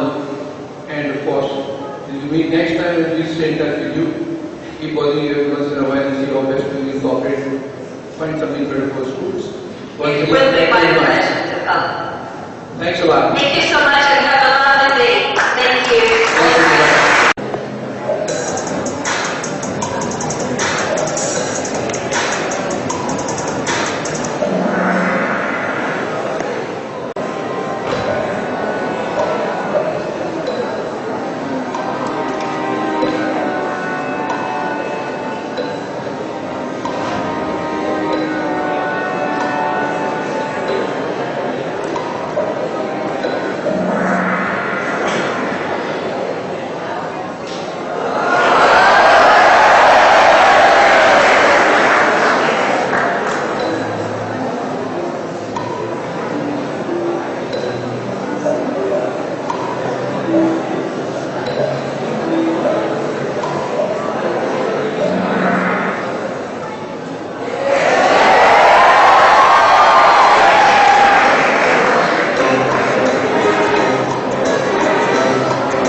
You are in the field اور آپ ایک فرم کے manager ہیں، ٹھیک ہے، اور آپ کے پاس 2 کینڈیڈیٹ آتے ہیں جس کا آپ نے انٹرویو لیا تھا. اب ایک کینڈیڈیٹ سے آپ سوال کرتے ہیں کہ بتاؤ کہ پاکستان کی سب سے لمبی چوڑی بلڈنگ کون سی ہے؟ کوئی بتائیں؟ جی آئی ٹی ٹاور. کون سا ہے؟ چلے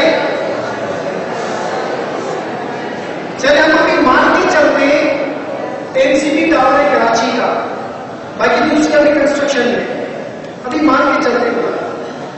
آپ اس کینڈیڈیٹ جس کا انٹرویو کر رہے ہیں، آپ کو ایک بیسٹ کینڈیڈیٹ سلیکٹ کرنا ہے.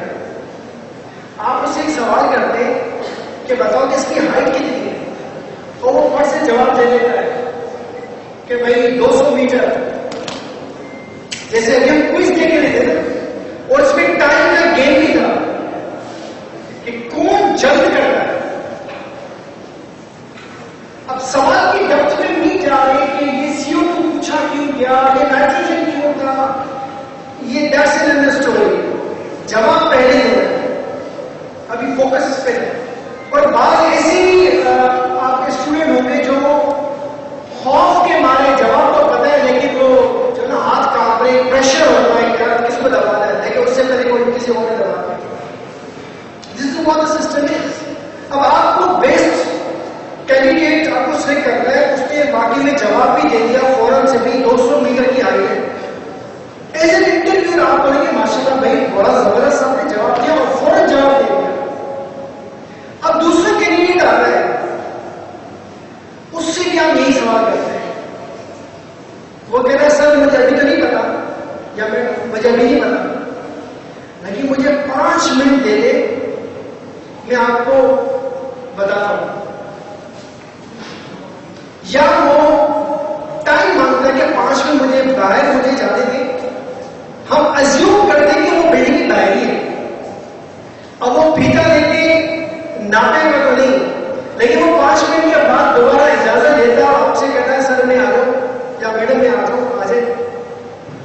اور وہ فگر جواب دیتا ہے تقریباً 220 میٹر کے قریب جواب ہے اس کا. کیا خیال ہے آپ لوگوں کا؟ آپ کس کو اپوائنٹ کریں گے؟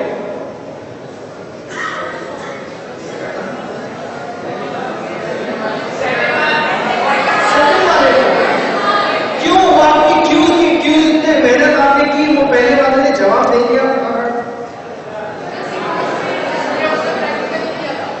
جی اس نے پریکٹیکل نہیں کیا. Actually, he figured out the problem, اس کا سولوشن، اس کا شیڈو میچ کیا، اپنا شیڈو اس کی ہائٹ کو پتا ہی ہے، اسے فگر ایک انداز سے لے لیں. تو میں سمجھتا ہوں آپ کو بھی ایز اے اسٹوڈنٹ اور جو ہمارے فیکلٹی ٹیچرس ہیں، ہمیں جب تک یہاں پہ ایسا انیبلنگ انوائرمنٹ ہم نہیں بنائیں گے، یہ رٹے والا انوائرمنٹ جو جہاں تک کئی صدیوں سے چلتا ہوا آ رہا ہے، شاید کبھی کام ہی آ جائے. ہمارا سسٹم بھی ایسا بنا ہوا ہے. لیکن آپ کا یہاں پہ انیبلنگ انوائرمنٹ ایسا ہو، ایک لرننگ انوائرمنٹ. آج صبح ہم پرنسپل یہ بات کر رہے ہیں کہ جب تک ہم لرننگ انوائرمنٹ دیکھیں، ایک ہوتا ہے نالج گین کرنا. ہم آپ کو کتاب بھی دے دیں گے، آپ گوگل بھی کر لیں گے، سب کچھ چیزیں، لیکن لرننگ. آپ نے ڈسیبلٹیز کے بارے میں بہت سنا ہوگا، اور آج کل یہ لفظ نکالتے ہوئے بھی دیکھنا پڑتا ہے کہ کوئی NGOs والا تو نہیں بیٹھے. کہتے ہیں ڈسیبلٹی آپ نے کیسے دے دیا؟ آپ نے ڈسیبلٹی آپ کو یہ دے رہا ہے اسپیشل ایبلٹی والے کو. اچھا بھائی بات وہی ہے، لیکن کیونکہ معاشرے میں اس کو ڈسیبلٹی کا مقصد کہتے ہیں کہ ہم یہ کہتے ہیں کہ معاشرے میں پیچھے رہ گئے.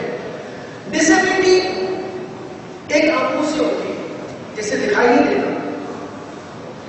ایک ڈسیبلٹی بندہ سن نہیں سکتا. آپ یہ سمجھ رہے ہیں جو دیکھ نہیں سکتا، پھر وہ لرننگ میں اس کو کچھ چیلنجز آتے ہیں. اسی طرح بولنے میں بھی ڈسیبلٹی ہوتی ہے, چلنے کی ڈسیبلٹی ہوتی ہے, ہاتھوں کی ڈسیبلٹی ہے. لیکن ایک ایسی ڈسیبلٹی ہے جو ہمیں نظر نہیں آتی, وہ ڈسیبلٹی ہے لرننگ ڈسیبلٹی. لرننگ ڈسیبلٹی کیا چیز ہے؟ آپ کلاس میں بیٹھے, ٹیچر پڑھا بھی رہا ہے, ہر قسم کی آپ کو فیسلٹی دی جا رہی ہے, لیکن لرننگ ڈسیبلٹی ہے you are unable to learn. آپ سیکھ نہیں پا رہے کوئی چیز, آپ کی چیزیں اوپر سے گزر رہی ہیں, یا آپ کو ایسا محسوس ہوتا ہے کہ آپ کسی غلط جگہ پہ آ گئے, یا آپ کسی اور چیز کے بنے. ایسا ہوتا ہے کیونکہ ہم سب کی ڈی این اے الگ الگ ہے, یہ مانتے ہیں. کسی اور کی ڈی این اے میچ ہو سکتا ہے, سیکوینس میں میچ ہو جائے گا, لیکن ویسے تو نہیں ہوتا. ہر کسی الگ الگ سب کا الگ الگ طریقے سے بنایا, اس کی سمجھنے کا انداز. اور یہ مجھے بھی یہ مسئلہ ہوتا تھا جب میں کلاس میں پڑھا, مجھے سمجھ میں نہیں آتا, بہت ڈیفیکلٹی ہوتی ہے. ہاتھوں میں بہت ہی جگہ وہ کیا کرتے ہیں جو یہاں پہ تو وہ ماحول نہیں ہوگا نا, بچپن میں بہت ڈرے گئے کہ بھائی یہ ایک چھوٹی سی ڈیفینیشن تو یاد نہیں ہوتی. تو لرننگ ڈسیبلٹی کے بارے میں آپ سے کہوں, یہ کس وقت پیدا ہوتی ہے, آپ کو کیسے پتا چلے کہ یہ آپ میں لرننگ ڈسیبلٹی ہے. لیکن ایک بات مجھے بتائیں, کیا آپ لوگ ایگری کرتے ہیں کہ لرننگ ڈسیبلٹی ہے تو کیا ہوگا, چلے گا, یا آپ یہ سمجھتے ہیں کیسے پتا ہے, کیا آپ کی جی پی ہے یا آپ کی پرسنٹیج بہت اچھی آ رہی ہے, آپ سمجھتے ہیں کہ آپ کی لرننگ ڈسیبلٹی آپ میں تو رہی نہیں کیونکہ میری جی پی تو بڑی زبردست آئی ہے. نہیں, ایسے نہیں پتا چلے گا. پتا کیسے چلے گا؟ دیکھیے, لرننگ کا جو پروسیس کا جو پہلی سیڑھی ہے نا, وہ ہے خاموش رہنا. سب سے پہلے جب سامنے والا کوئی بول رہا ہو, آپ بہت سن رہے ہیں. اب اس میں دو مسئلے آتے ہیں. اب اتنی ساری کلائمیٹ کی آج ہم نے باتیں سنی, آپ میں سے کئی ایسے جو انٹیلیجنٹ ہوں گے, ارے یار یہ تو وہی والی باتیں سنی نہیں ہے, یہ تو پچھلے سال بھی ہوا تھا, یہ بھی وہی باتیں, تھوڑی بہت کوئی فرق آ گیا تو ٹھیک ہے.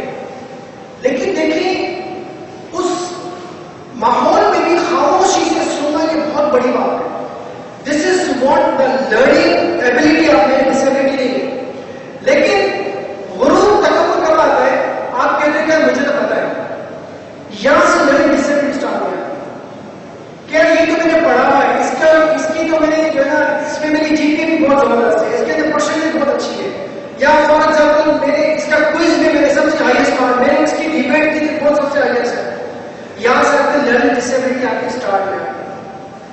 اگر یہ آپ کو واقعی میں یہ لرننگ یا آپ کو امپروو کرنا ہے, سو بی سائلنس.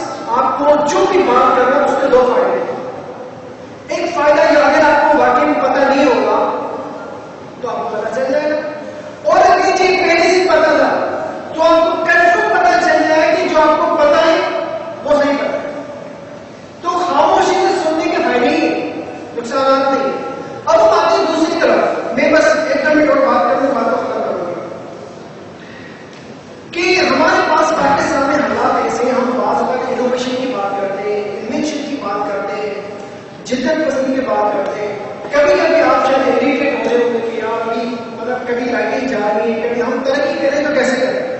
تو یاد رکھیں کہ ہم پاکستان میں ماشاءاللہ میزائل ہم نے بنایا, میڈ ان پاکستان.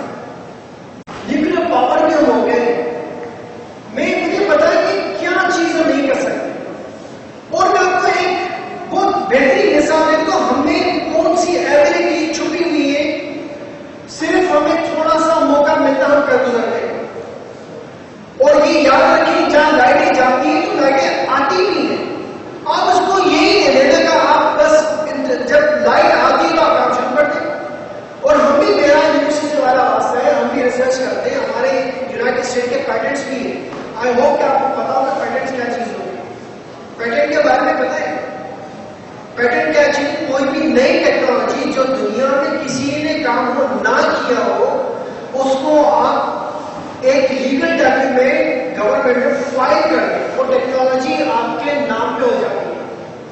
جس طرح کاپی رائٹس ہوتے ہیں وہ آپ کے ہو جاتے ہیں, پھر اس کو کوئی کاپی نہیں کر سکتا. ایون اگر جی آپ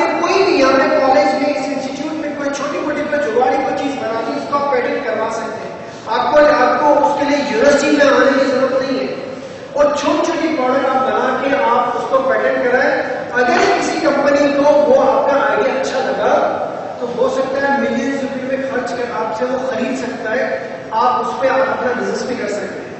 तो बात ये कर रहे थे इनोवेशन इन्वेंशन की। तो हमारे पेटेंट्स में ये सारी चीजें होने के बावजूद भी हमारे पास भी यूनिवर्सिटी में लाइटें भी जाती है, मसले मसाइल भी है, पैसे नहीं भी होते, पैसे होते भी है, इन सारे हालात में ही काम कर रहे हैं। हमारे पास यहाँ पर जब ये पेंडेमिक आया, आपको पता है कि 3 चीजें बहुत इंपॉर्टेंट हुई। Number 1, mask. आपको पता है कि फेस मास्क ये इंपोर्ट होता था और कभी सोच नहीं सकते थे हम कि ये पाकिस्तान में भी कभी बनेगा। हालांकि बनाने का प्रोसेस मुश्किल नहीं है, लेकिन जिस तरह से इसको बनाना चाहिए वो बहुत ट्रिकी है, क्योंकि इसको बहुत ही हाइजीनिक एनवायरनमेंट में बनाया जाता है। और ये पाकिस्तान में मास्क भी बनना शुरू हुए। इसी तरह आपने देखा होगा कि कुछ यूनिवर्सिटीज के बच्चों ने, साइंटिस्ट ने वेंटिलेटर्स तक बना दिए। सुने थे आप लोगों ने? और वेंटिलेटर्स जब हमने डिटेल्स सुनी तो हमें बाद में पता चला कि तो इतनी सिंपल सी साइंस थी, हम क्यों इतना परेशान हो रहे थे। ये मसला। The third thing is sanitisers. आपको पता है सैनिटाइजर हम अब तक तो यही समझते कि मेडिकेटेड प्रोडक्ट को हमेशा इंपोर्ट होती रही 2018-19 तक, लेकिन जब पाकिस्तान में बनने लगी तो हमारे मैसेज भरे पड़े कि किस तरह से सैनिटाइजर बनाया जाता है, मास्क कैसे बनाए जाते हैं, सारी रेसिपीज पूरी आउट हो गई। और एक इंटरेस्टिंग बात बताऊं, हमारे पास पाकिस्तान में गन्ना कितना होता है, शुगर केन कितना सारा होता है। शुगर केन की मेजर जो बाय प्रोडक्ट बनती है वो बनता है इथेनॉल, और यही मोर देन 70% की इथेनॉल इसमें डलता है, इसमें आपकी सैनिटाइजर। अब कितनी अजीब बात है, सैनिटाइजर की जो मेन इंग्रेडिएंट मोर देन 70% जो इंग्रेडिएंट वो पाकिस्तान में अवेलेबल है, और हम सैनिटाइजर को इंपोर्ट कर रहे हैं। अब इसी तरह आप सारी प्रोडक्ट्स को देखेंगे, आप यकीन मानिए आज मैंने मॉडल्स आपके देखे, माशाल्लाह आपकी कॉन्सेप्ट क्लियर है। आपने आगे छोटा बनाया तो बड़ा बना रहे।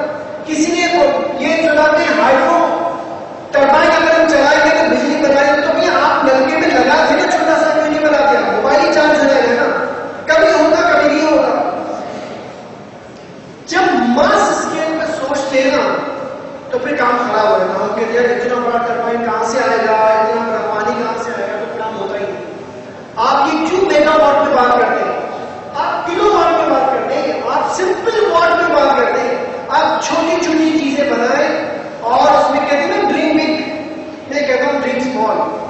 इतना छोटा हो कि आराम से आप उसको अचीव भी कर सकते हैं। बातें बेटा बहुत है, भूख भी बड़ी सख्त लगी है, ठीक है, और आपको भी बहुत सख्त लगी, बातें बहुत है। आज विश के लिए कंटिन्यू करूं, मुझे टाइम है 2:30 बज गए सर, और मैं बस यहीं पे बात खत्म करता हूं। अगर आपका कोई ऐसा छोटा मोटा सवाल हो तो आप प्लीज वो पूछिएगा। यस, अगर नहीं तो फिर डायरेक्ट आप पूछिए।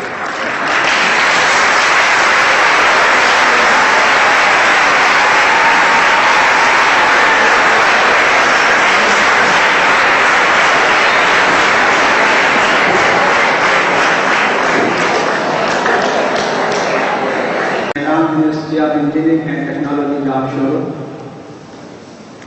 Worthy Principal, SSC Public School, Rashidabad, members of the guest schools and colleges, respected teachers, dear students, ladies and gentlemen, Assalamu alaikum wa rahmatullahi wa barakatuh.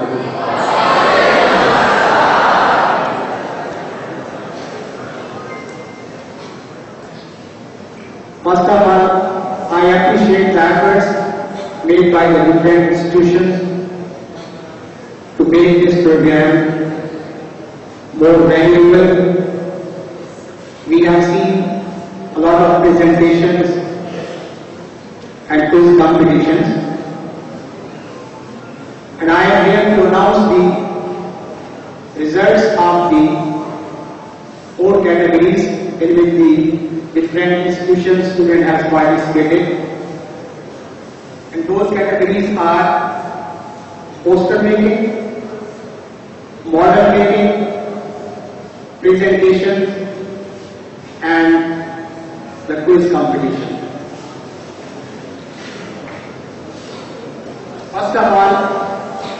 before announcing the position, I will request the working principal of SST Public School, Rajendra, and the guest speaker, please come on the stage and hand over the certificate to the participants.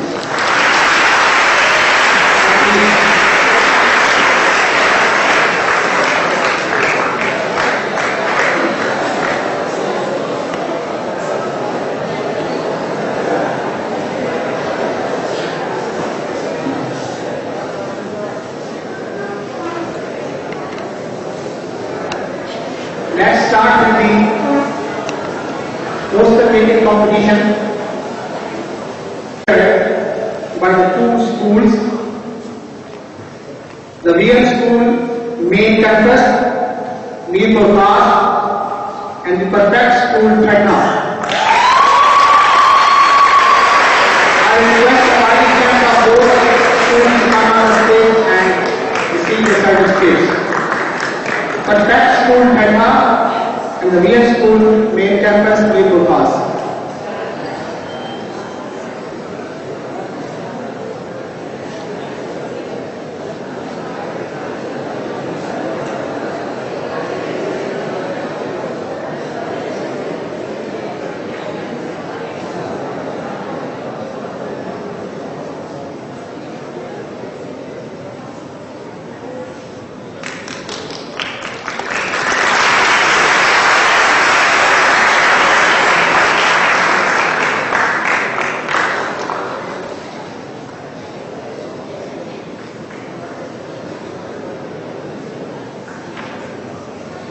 Participating in the second position is also shared by the two schools, SST Public School, Rajendra, and Samkawa Cadet College for Girls, Rabsha. The participants of both schools are requested to come on the stage and receive their certificates.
Now this is the time for the first position in the poster making. The first position goes to Allied School, Tandojam campus.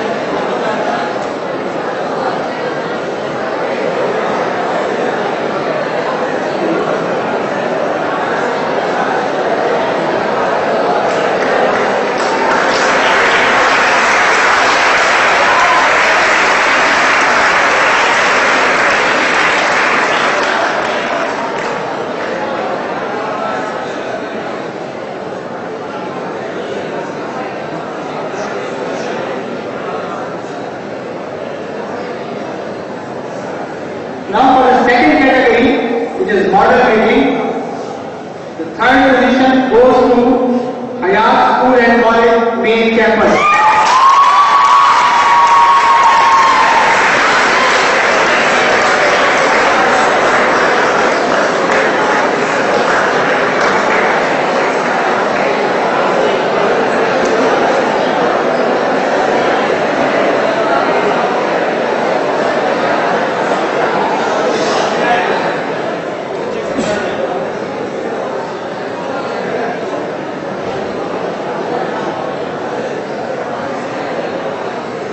The second position for the model rating goes to Hayat School and College, Fatima campus.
Now I will request the Doctors Shiraz Mehman to come on the stage.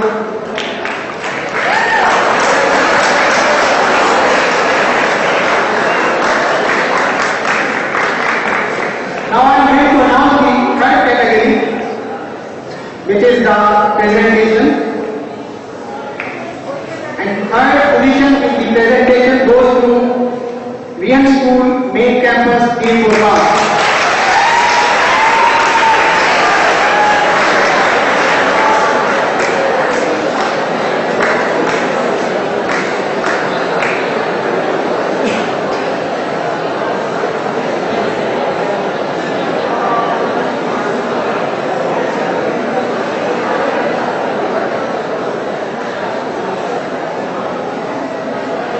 The second position in presentation goes to Ayaz School and College Main Campus.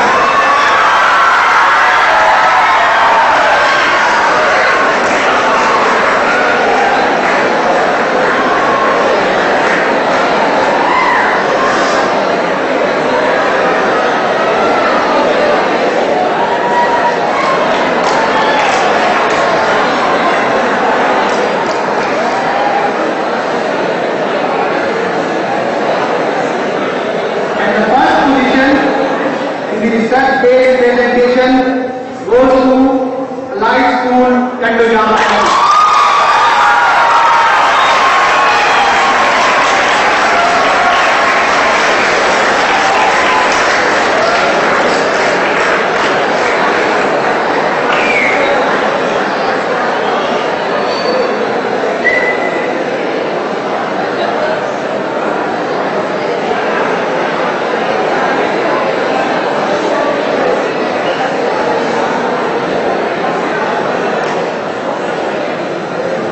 Now this is the time for the announcement of the quiz competition with the whole mark already knows. The third position in the quiz competition goes to Concept School and College Center of Bangalore.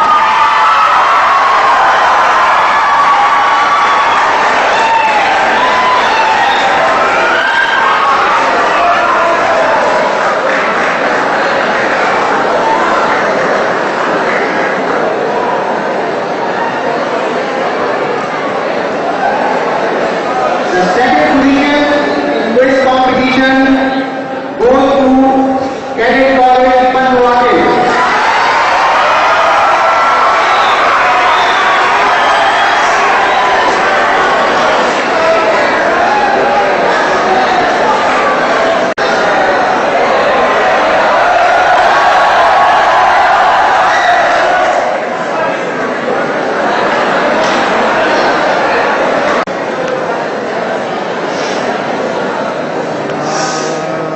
Teams from various schools and colleges from near and far. It encourages a lot to see participation from a varying lot of schools and colleges. But what tends to be a little worrisome, if not disappointing, is that gradually and very steadily the male population is getting extinct from such activities. That is the unfortunate part. While I am definitely encouraged by seeing all these girls doing well, exceptionally well, but we must not lose sight of the fact that a large number of them would not end up being a part of the workforce that we need to run the affairs of the state. So, with the expected workforce out of action in such activities, does not speak well about the health of times to come in front of us. So I'd like to impress upon the representatives of various institutions who are here to go back home. Of course, all those who have co-education, quite a few of us have male population there. When you look at it, we got a baseline figure of something like 1952, where the thing just jumped up because of the industrial age. But then do remember, in 1952, we stood at 2.7 billion. human beings on the earth. And when you jump from 2.7 to 7.9, the resource requirement to sustain and survive increases exponentially. You need to grow more food, you need to make more houses, you need more transport to go around, for them you need to make more roads to accommodate them. And the whole thing goes on, and if this is increasing at the rate of about 1.7% every year, pretty soon you will not have a place to plant a tree. 1.7% of 7.9 billion still has a lot of zeros attached to it. So the plant taken away. Hence, to my reckoning, if we have to survive a couple of years extra, which I don't know if it will do that or not, we need to control our population. We have to conserve resources, we have to conserve land, we have to plant more trees, we have to make do with less food. Because you increase the population, you need everything for that. Unless, of course, you want to live in the Stone Age. But having said that, not practical. So जो बात जहाँ जाके रुकती है, वो रुकती है कि सारे मसले का हल हमारे रवैयों में है. हम आबादी नहीं रोक सकते, वो अल्लाह का काम है. वो जितने पैदा करता है, जितने उठाता है, उसने हिसाब लगाया है, उसकी फिल्म चल रही है, it's happening, there's nothing much that we can do with that. Because जिस व्यूअर ने दुनिया में आना है, उसने आना है, जिसने जाना है, उसने जाना है, उसने इसको आप रोक सकते हो. हम अपने रवैये बदली कर लें अगर, और छोटी छोटी चीजों से हम क्या इस्तेमाल करते हैं, हम क्या फेंकते हैं, हम क्या गलाजत मचाते हैं, और जिसको हम स्वीपर कहते हैं, एक्चुअली अगर आप उसको एनालाइज करें, जैसे डॉक्टर शशि से बात हो रही थी कि हम गंद डालने वाले हैं, वो तो सफाई करने वाले हैं. तो अगर हम सारे सफाई करने वाले बन जाए तो भी हमारी एनवायरमेंट काफी हद तक बच जाएगी, बड़ी हद तक बच जाएगी. We are a nation of little bugs. मैं कचरे की टोकरी के पास कचरा फेंक दूंगा, उसको निशाना लेकर उसके अंदर फेंकने की जरूरत नहीं करूंगा. कभी अपने अपने स्कूलों में, इदारों में देखिएगा, घरों में देखिएगा, बाहर बाजार में देखिएगा कि कचरा कुंडी के अंदर कितना कचरा, उसके बाहर कितना कचरा है. उसका जिम्मेदार मैं हूं, उसके जिम्मेदार हम सब हैं. बिकॉज अगर इस स्कूल के अंदर, मेरे स्कूल में 450 लोग गंद डालना शुरू कर दें तो 15, 20, 25 क्लीनर उसको बराबर नहीं कर सकते. यहां हर वक्त आपको गंद नजर आएगा, गारंटी. तो हम सबका काम है इनफरादी सतह के ऊपर इस जमीन को बचाने का. ये बचेगी अगर हम क्लाइमेट चेंज को कम करेंगे, अगर हम अपनी एनर्जी रिक्वायरमेंट रिड्यूस करेंगे. मैं कमरे से निकलता हूं, बत्ती बंद नहीं करता, पंखा बंद नहीं करता. वो बेकार की बिजली पैदा करने के लिए भी मैं एनवायरमेंट को मैनेज कर रहा हूं. छोटी छोटी चीजें. If we don't conserve all these things, we'll have to produce extra unnecessarily. And hence, whatever damage is happening to the environment is happening just for the heck of it, for no rhyme or reason. तो रवैया अपना ठीक करें. Environment बचत करने में थोड़ी बहुत गलत है, कुछ कराई देगा मतलब. लेकिन हम सब कुछ करेंगे ये नहीं करेंगे. उस पे if we have to take a lesson with us from here today, my lesson, advice to all of you would be, let's make a resolve to change our attitude. If we do that, you'll see a quantum improvement in everything around you. Your areas of influence will become heaven. जन्नत बन जाएंगे, साफ सुथरे होंगे, energy conserve करेंगे, सब कुछ करेंगे. That will be your contribution. Because अगर आपका इदारा दिन में 1 किलोवाट बिजली बचाएगा, इमेजिन यहाँ पे 16 स्कूल बैठे हैं. So everybody throws in its own 1 cent and looks for the result. So with that, I guess, let's not run out to control the population, let's control what we can control, and that is because I can't stop breathing. एक तो सांस सारा खराब है कि सब सांस बंद कर दो, जिस कारण से बंद ही बंद हो जाए. ना सांस लेगा ना बनेगी, ना ऑक्सीजन जाएगी, ना carbon dioxide. So that's good for practicing.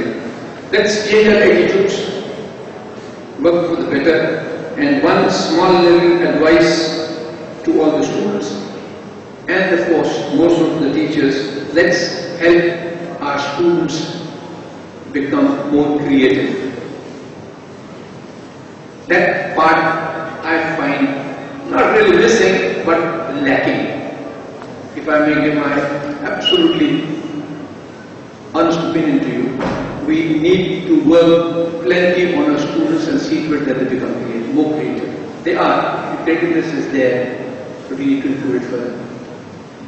Help them do that. Use such like activities because chakra wahi hai. Can the normal circumstances your education does not give you enough material, idhar to degi na. Jab to baahar jana hai to दूसरे school देखेंगे. So see to it that we help our students become more creative. We do a better place. With that, once again, thank you very much for coming from all those distances. Some people have come from earlier. My felicitations to all those who won prizes and certificates. And remember one thing, there is nothing such as having to lose a competition. I don't believe in that. You only learn that there was a better way of doing the same thing. The other guy did it in a better way. Next time, I shall do it in a better way. So go back home with a big heart. You all did well within the welfare associate to you. Congratulations to all the participants. And of course, all those who won certificates and trophies. Best of luck. Enjoy yourselves. Do good. And let's make Pakistan a better place to live in. Thank you.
Now, I invite SSC colleagues to Rashidabad, Asifullah to come here and recognize them.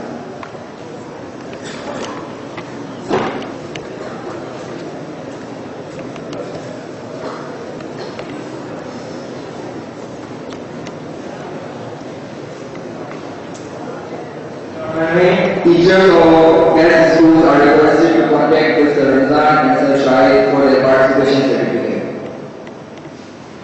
Running